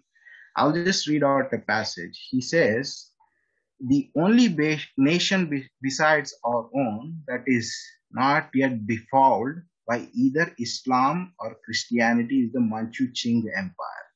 Countries such as Korea or Vietnam have also done an admirable job of maintaining their independence by remaining unconverted to those occult religions. He also says, in eras past, their only means of winning, and their meaning the Western barbarians, as he calls them, their only means of winning and maintaining obedience among the vast hordes was to lure with promises of booty and intimidate with the displays of force. As a result, those hordes lacked integration and permanence. But now the religions of Islam and Christianity have provided Western leaders with these two elements and more. Today, each barbarian tribe, while maintaining its own territory, allies itself with all others to convert the entire world to their religion. This is indeed a far cry from the past.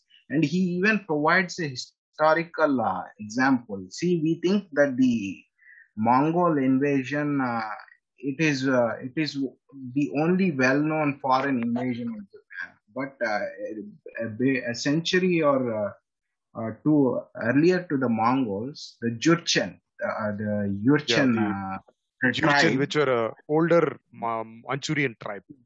Yes, exactly. They had carried out a minor raid into the Tsushima island, right? Which is one of the minor islands. It would later become famous for the Battle of Tsushima during the Russo-Japanese War, right? Now, they carried out a minor raid into this island. Now, he refers back to this raid and says, gives that as an example of what he means. He says that the Mongols and these Jurchen that tried to invade Japan earlier, they were simply interested in territorial expansion and seizing the wealth or booty, as he calls it. He says that today what Japan facing was very different.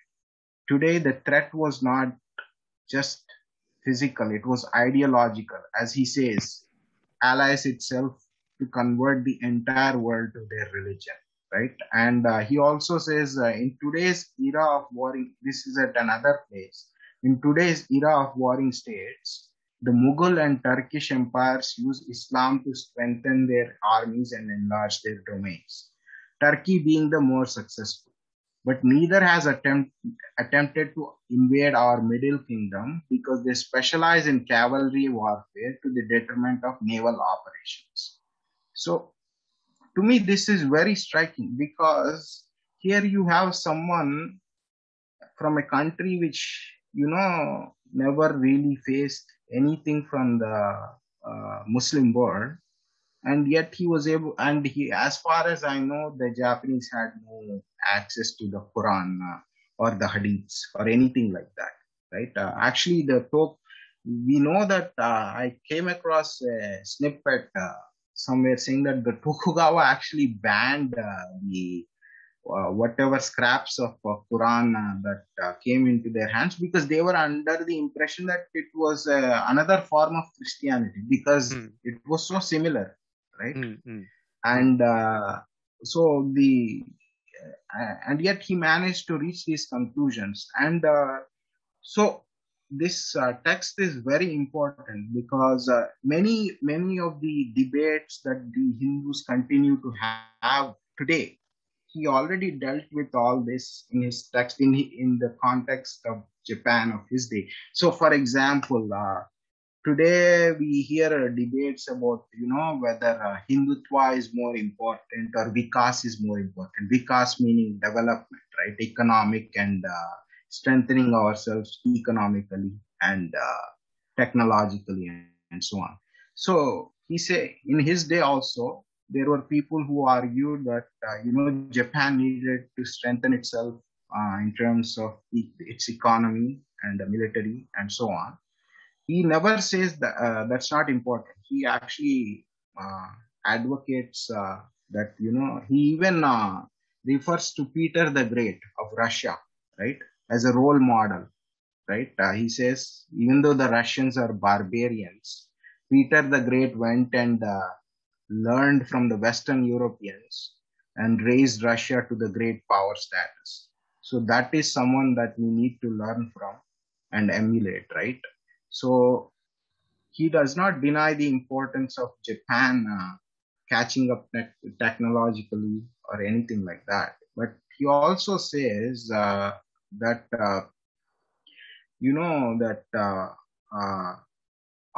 so he says, this is a passage from the text. I'm quoting directly from the text. He says, just what is essential for a land and people to be a nation? Without four limbs, a man is not a man. Similarly, a nation also possesses some essence, which he calls kokutai, right? Kokutai, right. Yes, exactly. Certain people stress the need to enrich our country and strengthen our arms in order to defend our borders. But the foreign beasts now seek to take advantage of the fact that people in outlying areas crave a source of spiritual reliance and furtively seduce our commoners into betraying us. Should the barbarians win over our people's hearts and minds, they will have captured the realm without a skirmish. Then the wealth and strength that these people stress will no longer be ours to employ. In effect, we would provide arms for the brigand and the provisions for the bandit.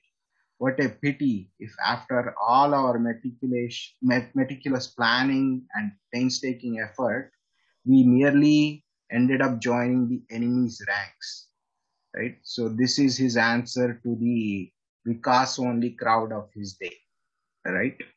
And So there are... at this point, I'd like to interject to point out, here is a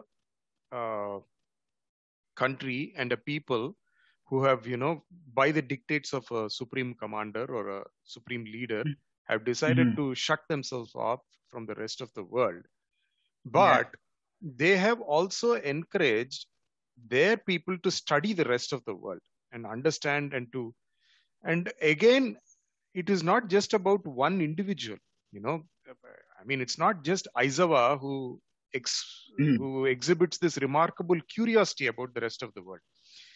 As a culture, we have been, should demonstrate this complete lack of curiosity, right? Our own traditional scholars who delve in and deal in traditional domains like, Vyakarana or Mimamsa are show a complete lack of curiosity in what the West is saying about their own domains, how yoga and, Vedantic studies are taken, are appropriated, repackaged, and then the traditional scholars who are actually engaged in that study and that field itself. So for example, yoga is repackaged for Western audiences and consumption, whereas yoga in India, as it is practiced, it is seen as a form of oppression, right? You had a guy, a Mallinson, who comes and demonstrates that it's a form of oppression, and the yogacharyas and the studies of yoga and the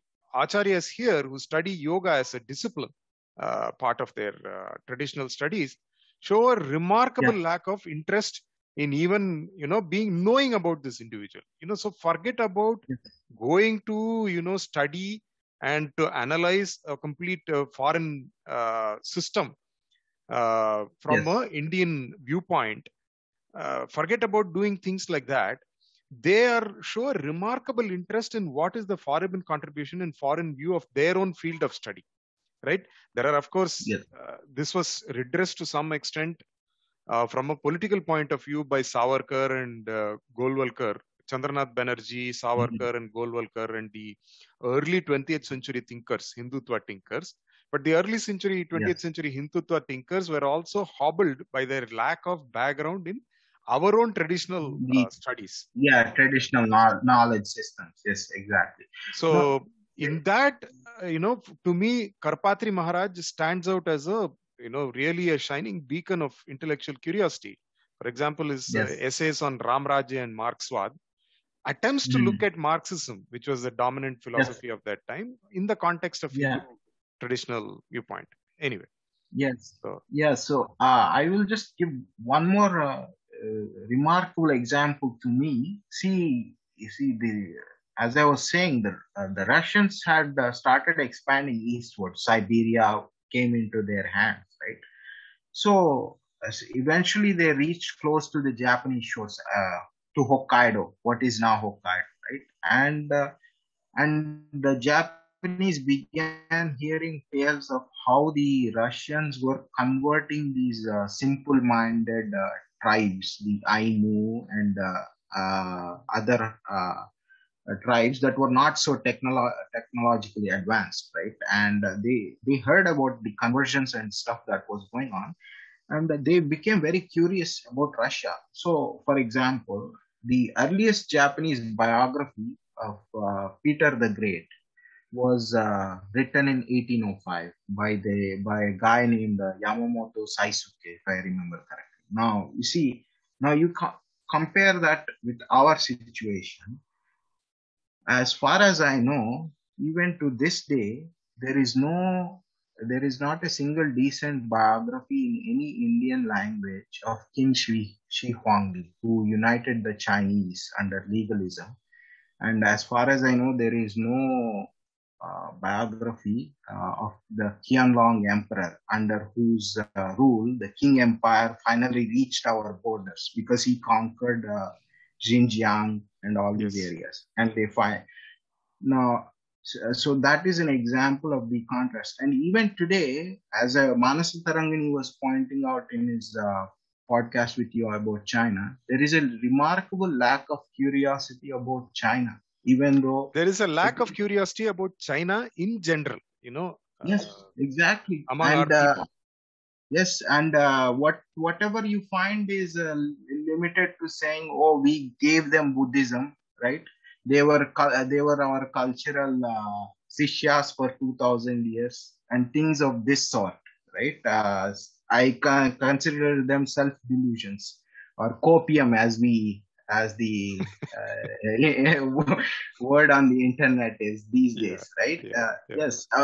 If you ask any of our scholars, they will simply repeat what is fashionable in the West. If you ask them about China, or they will say Sun Tzu, Confucius, right? And or they will say Buddhism, right? but none of them. I mean, there are exceptions like Acharya Raghuvira and his son Lokesh Chandra, Lokesh obviously. Chandra. Hmm. Yes, but again, we see these are limited to two individuals. There are, as far as I know, they have not. It's not their fault entirely. I am sure they have not managed to create a sinology study of China as a discipline from an Indian viewpoint, right? And so this is an example that still continues to this day. This remarkable lack of curiosity, right?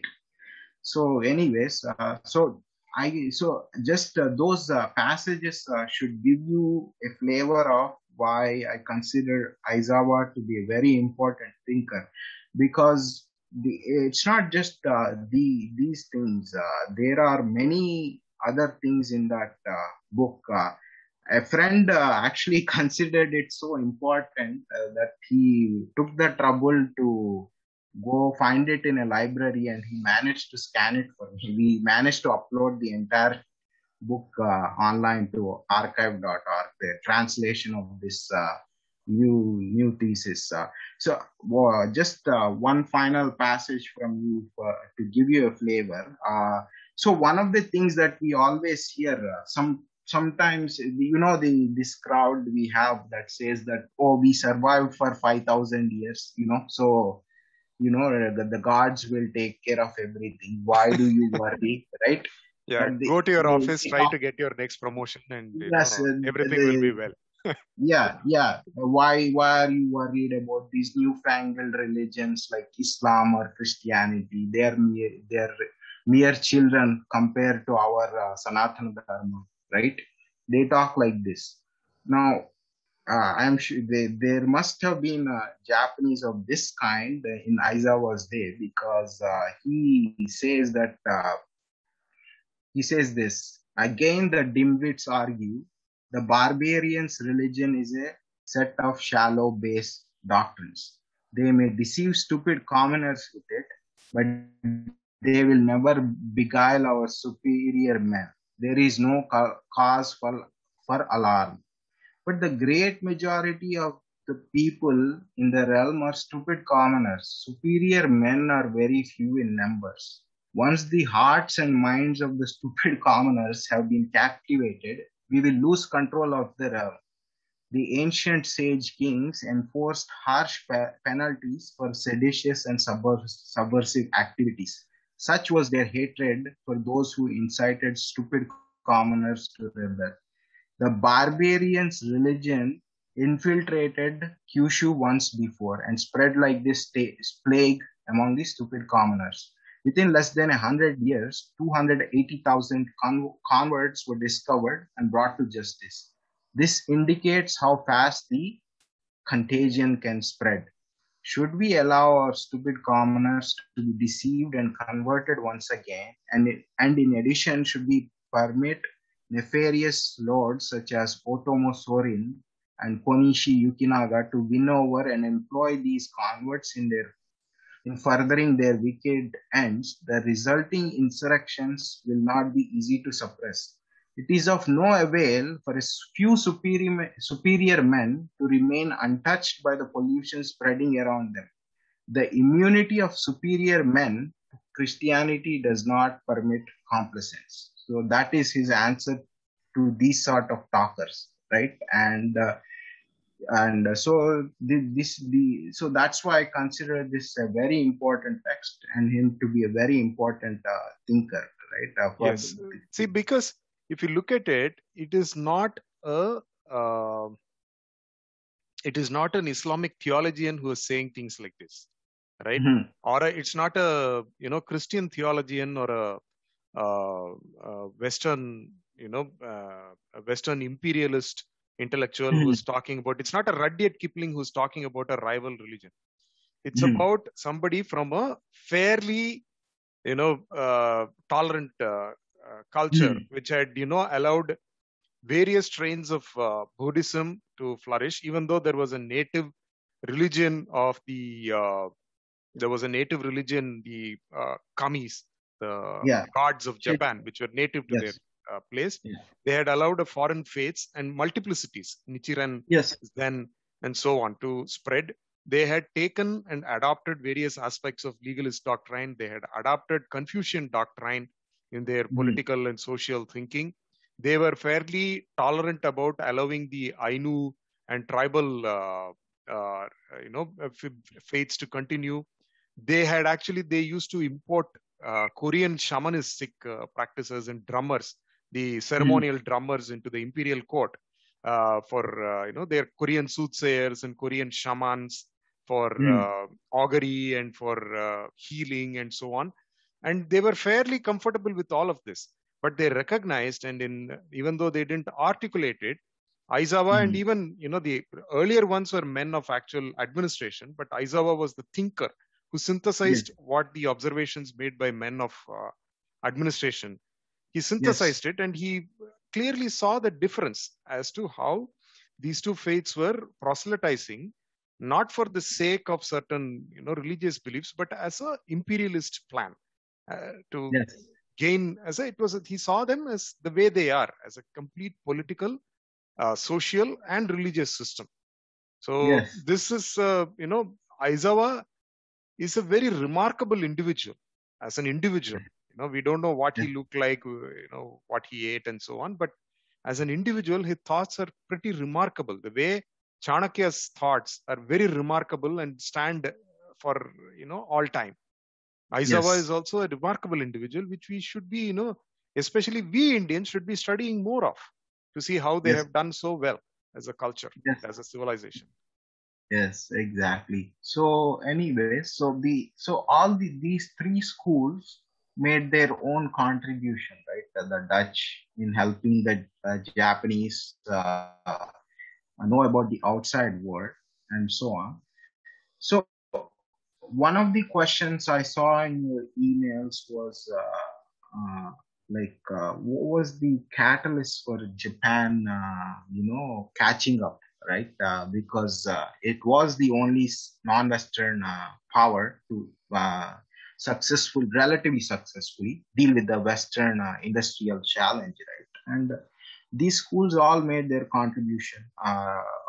The Aizawa starts eventually led to what you call state Shinto in the Meiji era. So we are jumping ahead, but so even at this early stage, I should point out that some foreign observers like Golovnin, who I mentioned earlier, they Yes. already saw that if the Japanese were forced to open up, right, they would be a very quick period, they would be able to catch up with the West.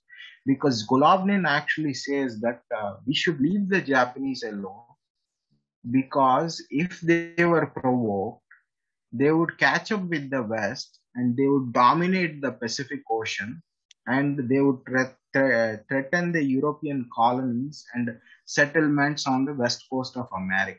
At this point, in early 1800s, the west coast of America had Russian settlements also, and it was not yet under control of the US, right? So a lot of what he said came true, right? And the reason he foresaw this, as I said, is that the remarkable Japanese curiosity about foreigners and adopting the good points of foreign technology or science, right? And he foresaw, and so the all these schools contributed to the success of the Meiji Restoration, right? And so to jump a little ahead to Paris expedition, because that is sort of considered as a what do you call a breaking point of sorts, right? From the Edo era to the Meiji era. So Perry, Commodore Perry of United States, he was not the first. As I said, the Russians had been making efforts to force the Japanese to open up. And obviously, Britain and France were also pressuring them. Britain had just in 1840s, they had just crushed the Qing Empire in the Opium Wars, obviously. And the Japanese knew about this also, the Opium Wars. Uh, and the one more thing, they also knew about India's situation. Golovnin remarks in his text that he published it in 1818 or thereabouts, right? His memoirs, and in it he says that the common people, they just read Japanese and Chinese history, and they don't consider other countries' history so important. The commoners, that is, right? And they ask, if you ask them, they say, "Oh, why do we have to read about the vain boasting of all the nations around the world? Right? Of what use is it?" But then he goes on to say, it is not so with the men in government. They keep a close eye on events around the world. And one of the things that concerned them, even as early as 1818, was the English conquest of India. And they were afraid that the next ones to be conquered would be Japan, right? So they were very much aware of the situation in India, at least the men in government, in the top positions, right? And so Perry was not the first, but he was successful in finally forcing open Japan, right? And soon this is in answer to your question. So once he forced open the forced Japan to open up, it became clear that the days of the shogunate were numbered, because they were no longer able to effectively respond to the foreign threats. A shogun literally means, I think, barbarian quelling general, right? And here the barbarians were doing as they pleased, coming to Japan, and the shogunate was obviously conceding to them, right? And uh, so this launched the era of chaos that you mentioned. Why the late Edo period is considered the period of chaos. Now, uh, the the patriots broke up into two camps. If you want to simplify things, one was the school that said, we should expel the barbarians by any means necessary, right? These were the Sakoku, or closed country. They wanted to keep the status quo, keep the Westerners out. And the other ones were, the other school was Kaikoku, which means open up the country. See, both of them were patriotic. It's just that they disagreed on what was the best policy forward. Now, this disagreement spilled over into bloodshed. There were a series of assassinations by the closed country group of those whom they regarded as traitors, people who supported opening of the country, or This people is who this is after Matthew Perry's blockade, yes, right? exactly. Between in the 1850s and up until the Meiji Restoration, right, in 1868, and there were a series of assassinations, right? Many people were killed in this period. So, for one example I can give is an intellectual by the name of Yokoi Shonan, right? He was a prominent intellectual, and he was killed by one of the samurai who supported keeping the country closed, because they mistakenly thought that he was a Christian or a sympathizer of Christianity, merely because he said that, in his view, the Protestant West that was now menacing Japan might not be as bad as the Catholics, and that, Japan should open up. The situation was becoming untenable, right? Because now we are well behind in technology, and we have no choice. But he was assassinated, and there were many other assassinations like this, right? And even so, this is why, part of why it was considered an era of chaos, right? And eventually things came to a head. Two of these outlying domains, Satsuma and Choshu, both of them from the southwest of Japan, right, or Western Japan as the Japanese call it. So they got together, and they overthrew the shogunate essentially. And they said that now the rule of the emperor should be restored, right? They reinstated the emperor. Emperor Meiji took charge, right? So that's why it's called the Meiji Restoration.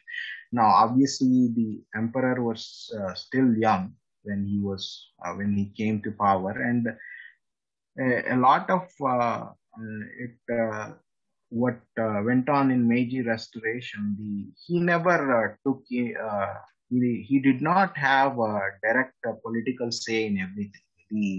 The men who carried out the restoration, they ruled in his name, just like the Tokugawa shogunate ruled in his name, right? So the situation was similar. But anyway, the restoration was carried out and he came to power. Now, here we have to make one point. See, the role of the emperor, what we discussed earlier, the significance of the imperial line is very important on why the Meiji restorations was successful, because many radical reforms, like for example, the samurai had existed for almost 8 centuries now, right? Or 6 centuries, 6, 7 centuries, you could say. At a stroke, the samurai were abolished, right? Now imagine we always, it's not exactly comparable, but there are many Hindus who say that jati system should be abolished, right? And so on, right? But here it was successfully carried out, right? The samurai as a class were abolished. And obviously, there were a couple of rebellions, the most famous being the Satsuma Rebellion, which was shown in the movie, The Last Samurai, right? Yes, the Satsuma Rebellion, right? Yes. Yes, under Saigo Takamori, right? But it was relatively bloodless. When you compare, say, the Bolshevik Revolution or the French Revolution, it was a remarkably peaceful revolution, right? I think only like 30,000 people or something like that were killed in that entire chaotic period, right? Out of a population of 30 million plus, right? And because a lot of these orders were carried out in the name of the emperor, right? And because there was so much respect for the emperor among the lay population, they chose to accept these orders, right? And the things went relatively smoothly. Another example is the abolishment of the domain system. Now, you see, these domains had been in existence for centuries by that point. Why domains? I mean, for example, Mito domain, Satsuma domain, or Choshu domain, right? Just like we have our linguistic states today, or how they even Telangana and AP. Telangana, Andhra, right? And so on. Even the same language speaking states are now split, right? No, just like that, they had these domains and they had been in existence for centuries. And the daimyo who ruled these domains had privileges, obviously, as rulers of the domains. But just 1 year after the restoration, 1869, they managed to abolish these domains. And the borders were changed, and now they changed it into a prefectural system, and which continues to this day. Today, yes, the Japanese prefectures are sort of equivalent to our states, right? They have, and it's only purely for administrative convenience. There is nothing, yes, no yes, cultural or yes, cultural or territorial this thing associated yes, with it. Yes, exactly. And this was carried out in 1 year after the restoration. There was a British observer who said that if this had to be carried out in Europe, it would take several years and it would involve wars probably, right? And this See, was all carried. If you look at this period, at the time of the Meiji Restoration, probably there was a sense of wariness. If you look at, because from the 1830s onwards, the daimyos and the regional retainers upon whom the entire samurai class depended, Yes. They were weakening and constantly racked by rifts and internal dissension, dissent, and constant the intrigues, palace intrigues, uh, Yes. and the most famous Japanese films of the post-war era. Again, I go back to films because films are one of my views into, since I don't speak Russian or Japanese or Chinese. Films are my view into Yeah. the history of that period. So, Yeah. if you take the most important, the Jidaigeki period always displays, it shows a period of crumbling, social structures. And when the erstwhile privileged class, the samurai leaders were supposed not to have even touched money with their own hands. When their Yes. lord used to send them their retainer, they Mm. used to accept it probably on a fan, just a token amount on a fan, and hand it over to their people, to their accountants and so on. And the actual Yes. amount would be given to the accountants. They just took a few coins on a fan. They did not even touch the money. So those were Yes. the standards, the Bushido code of Mm. conduct, and so on. And all of these standards were crumbling in the face of these palace intrigue.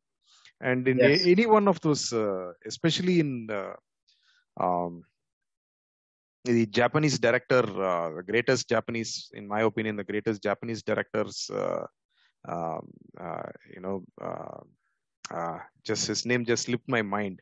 He made all these movies, the Seven Samurai, Hidden Akira Fortress, Kurosawa. Akira Kurosawa. Akira Yeah. Kurosawa's greatest movies, many of his movies depict this crumbling time, and the nobility of the samurai is brought out, whereas and contrasted with the chaos, the nobility and the integrity of the samurai, usually embodied in the person of Toshiro Mifune, would be Yes. contrasted with the crumbling standards and the chaos all around them, and he would be the Yes. standard. And if you look at how they are depicting it, they are saying that this was something which had to go. It was at the end of every movie, the inevitability of this system, that Yes. the inevitability of the death of the system would be very clear. And Yes.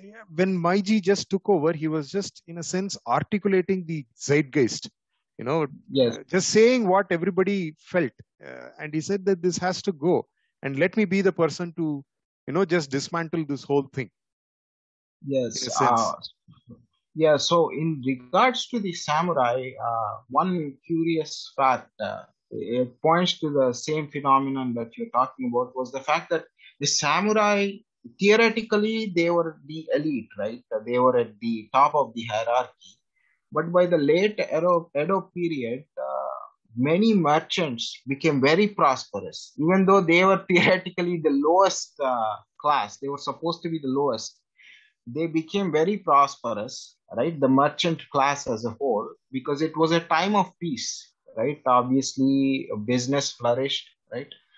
And many samurai, especially the lower ranking samurai, became indebted to the merchant class, right? They were in debt, right? And so that also points to why the system eventually had to go. And largely it went peacefully. Obviously, there were revolts, as we discussed, the Satsuma Rebellion being the biggest one. The another one was the Shinpuren Rebellion, I think, which also had a sort of a Luddite bent, right? Right.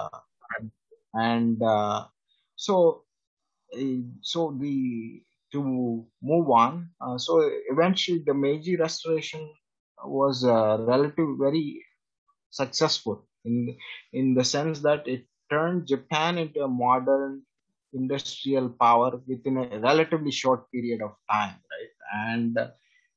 And the one thing that we have to discuss, obviously, during the Meiji era is now the power equation had completely changed. See, in 1600, the Japanese, the shogunate could do what it wanted with to the Western powers, right?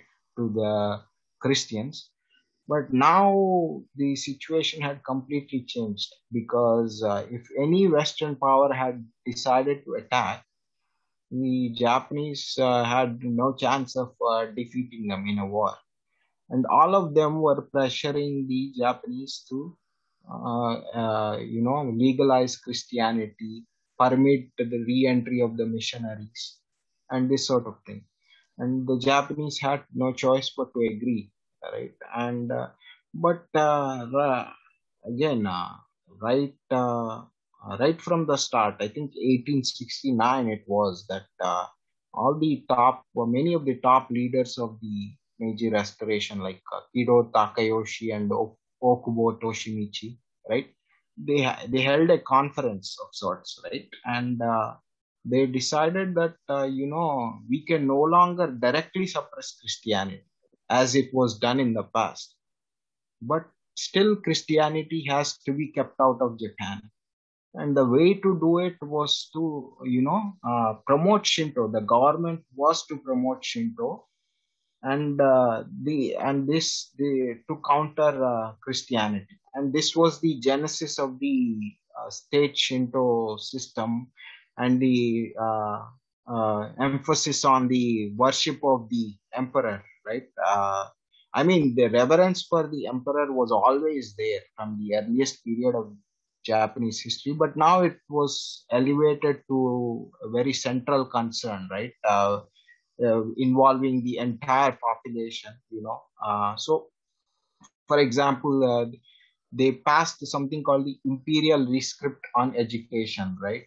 Which was the Emperor Meiji's exhortation to the Japanese people as a whole on the importance of education, right? And this imperial rescript was published in all the schools, and the children would bow to it, and also to the emperor's portrait and so on.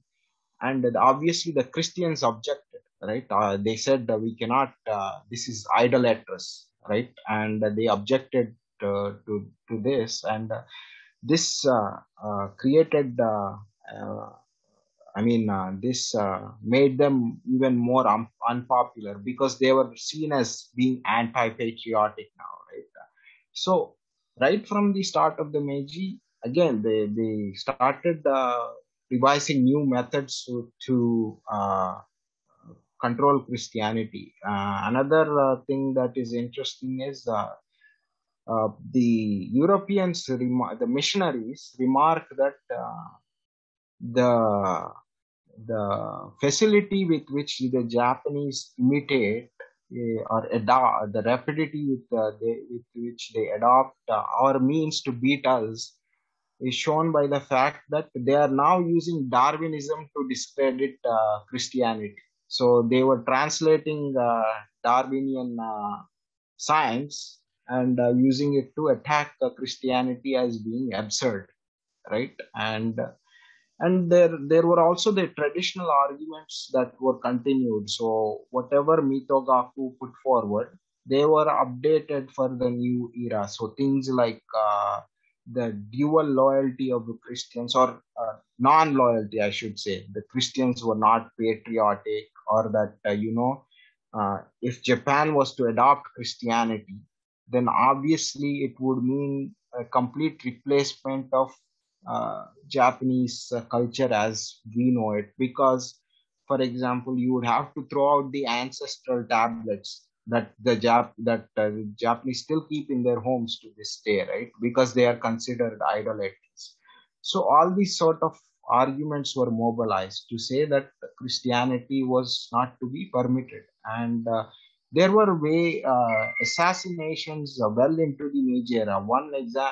Around this issue, one prominent case is the education minister Mori Arinori, right? He was a Christian, right? And he was one of those. He was not per se unpatriotic, but he was perceived as such, because he said he was also very enamored of the West, right? And he said because the other Meiji, he took a trip to America with the other Meiji leaders, right? Early on, they went on a trip to a tour of the West. And while in America, Kido Takayoshi, who was one of the other leaders who went, privately complains in his diary that this Mori, he's forgetting he's Japanese and he's becoming too enamored of the West, right? And this can also be seen in the fact that he said that Japan should abandon the Japanese language and take to English, because he was not convinced that the Japanese language, with its complexity of three scripts, right, and that it would be able to help Japan catch up scientifically and technologically, right? So he said, let us switch to English. And the final straw was when he is allegedly disrespected the protocol at Ise Jingu, right? This is the one of the two main Shinto shrines. It enshrines Amaterasu, the sun goddess, right? There is a curtain, the white curtain, beyond which no one is permitted except the priests, and even the emperor is only permitted on very special occasions, like during his enthronement, right, where the goddess is supposed to reside. So he allegedly parted the curtain with his stick, right, with his walking stick. That was the rumor. And given his other statements, like in favor of English and the fact that he was a Christian, so samurai assassinated him, right? And most of the public at that time seemed to have been sympathetic to the assassin, right? In public opinion, they had a very negative view of Christianity, right? And so now let us jump to the Russo-Japanese War, right? Because Yeah, because before we jump to the Russo-Japanese War, just a few concluding remarks on the Meiji Restoration. Some observations that I'd like to make are how they decided what is core to their culture and what is core to their civilization and what is not. They obviously decided that the social organization, which was the samurai yes, samurai merchant classes, would not survive the test of time. So they reworked and dismantled and reconfigured their social organization. All of this was done consciously, not allowed to happen as an organic process. It was yes, consciously performed by the people at the top. yes, A revolution from above, if you will. And B, the second thing that struck me, that strikes everyone again about the Meiji Restoration, is how they transitioned to the new era in terms of taking on all the technology, all the advancements that the outside world had to offer, and so eagerly at that. In 1853, Matthew Perry was supposed to have brought a toy train. I read somewhere in an old book about how the courtiers at the court of the emperor were so keen, or the court of the shogun were so keen, that they kept taking rides on the toy train that Perry brought with him.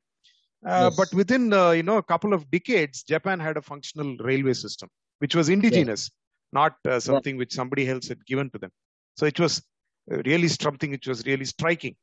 And the third thing is about how they were so quickly willing to discard and adapt cultural practices, non-core cultural practices for us, which may seem, there is a lot of, very Indians, there is a lot of chest thumping about, despite being independent all through their history, how few kimonos are seen on the streets of Japan, as opposed to how many dhotis are seen in the dhotis and saris are seen on the streets of India. But then the people in the dhotis and saris have already adopted an alien philosophy and an alien culture and alien beliefs. Whereas the people in those trousers and jeans and t-shirts, they still honor their old gods and still, give respect to the temple and the priests inside the temple. Whereas the people in dhotis and saris frequently abuse their own, gods and their own beliefs, historical beliefs. And if you look at the food practices, the food habits during the Edo period, obviously since they were closed off, the food practices were such that they had to make the most of the available agricultural land and the agricultural produce. So they were largely vegetarian, And Yes. if Toyotomi Hideyoshi spoke to the people and asked them, why are you eating useful animals Cows. like cows Yeah, and cattle. And now cattle? we know there is Kobe beef, right? Yeah, So Kobe beef is a delicacy, and they started eating beef because it yeah, was yeah, not very essential to their religion. I mean, I'm not yes, saying that in the context of India, where right. avoiding Yeah, cow yeah, is a very essential yes, characteristic. Cow protection is a very essential characteristic. It was not yeah, essential yeah, to the Japanese. So that yeah, is the third thing, which was a remarkable thing that we need to, Indians need to understand about the Meiji Restoration. yeah. So one thing you said, saris and dhotis. Why go so far as saris and dhotis? You have women with prominent big bindis who say that Jesus is the only true God. We have Exactly. many, right? And the other thing, in terms of uh, abandoning what was not essential, there is a very remarkable tract Aizawa composed. It was written in, I think, 1863, shortly before he died. So he died about 4 years before the restoration. It was unlike New Thesis, which is a book in its own right. This was a short tract that he published, and it was largely a discussion of whether to open up the country or not. Now, in 1825, he was in favor of keeping the country closed because at that time there were no steamships, for example. The technology gap was not so huge. But by 1860, he had made a complete U-turn. He now argued that it was essential to open up the country, and to those people who said that we for centuries we had this custom that the Japanese should not travel overseas, because part of the sakoku or closed country of the shogunate era rules was that the Japanese could not go abroad, right? Just like we Yes, had just like we we had a had a ban. ban on sea travel, right? They also had a ban on it, and for very similar reasons. The shogunate was afraid that if if they went abroad, they would be infected by Christianity, and it would come back to Japan, right? And so he says, in answer to this question, to this argument, that policy was adopted in that by Ieyasu and his successors as appropriate for that era, right? And it was not a rule set in stone, because before that Japanese were going abroad and trading abroad. Now that the circumstances have changed, we should abandon it, and we should open up. Or what would happen is all the Western powers would get together and attack us. And even though we may be brave, I do not think it is wise to go to war without considering the calculations. He says that it is like attacking a tiger with your bare hands. Even Yes, if you are brave, you will die, right? you need a knife. Uh, yeah, yeah. And he says that this is similar. We have blockheads who insist that we go to war relying on our bravery. But that is a very foolish thing, because the country is not their private realm that they can propose any policy that they want, regardless of the disaster that will come to the country.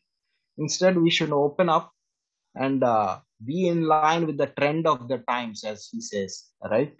And strengthen ourselves technologically, right? And then deal with the Westerners on an equal footing. And by this time, he also became more confident about the commoners, because if you see in one of the passages I read out, he constantly says stupid commoners. Yes, They yes, would be seduced by the Christianity.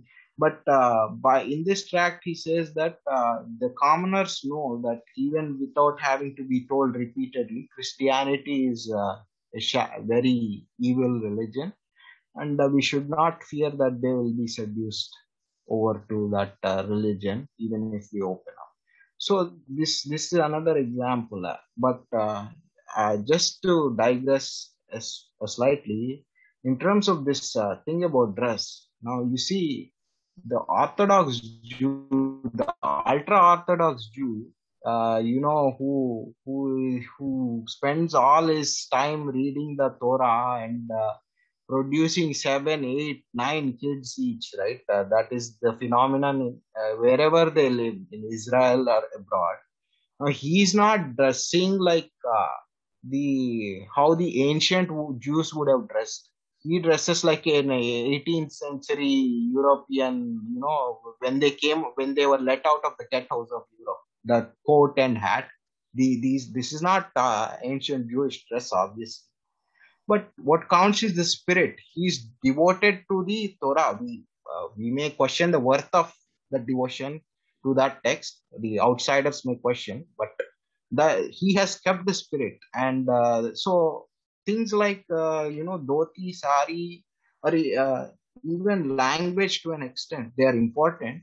But just like Manasa Tarangini said, there was a finite possibility that we could have had a sultanate based in Sanskrit under Mahmud Ghaznavi, right? Yes, very well. Yes, so even Deva Bhasha is not more important than the Devas themselves, right? So we can see a similar argument can be made.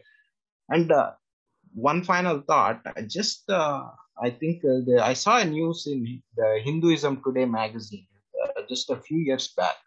I think one of these acharyas, Vaishnava acharyas, maybe it was Chinnajiyar or someone else. I think he came on a tour to America, right? And obviously to visit his devotees, right? And to propagate Vaishnava Dharma, right? And he was facing criticism back home that he has crossed the seas, right? And this is in 2010, 2015 or something like that. And so that is the difference. We seem unable to make a distinction between what is essential and what can be discarded with the time or as circumstances demand, right? So yes. So with that, let us move on into the Russo-Japanese War.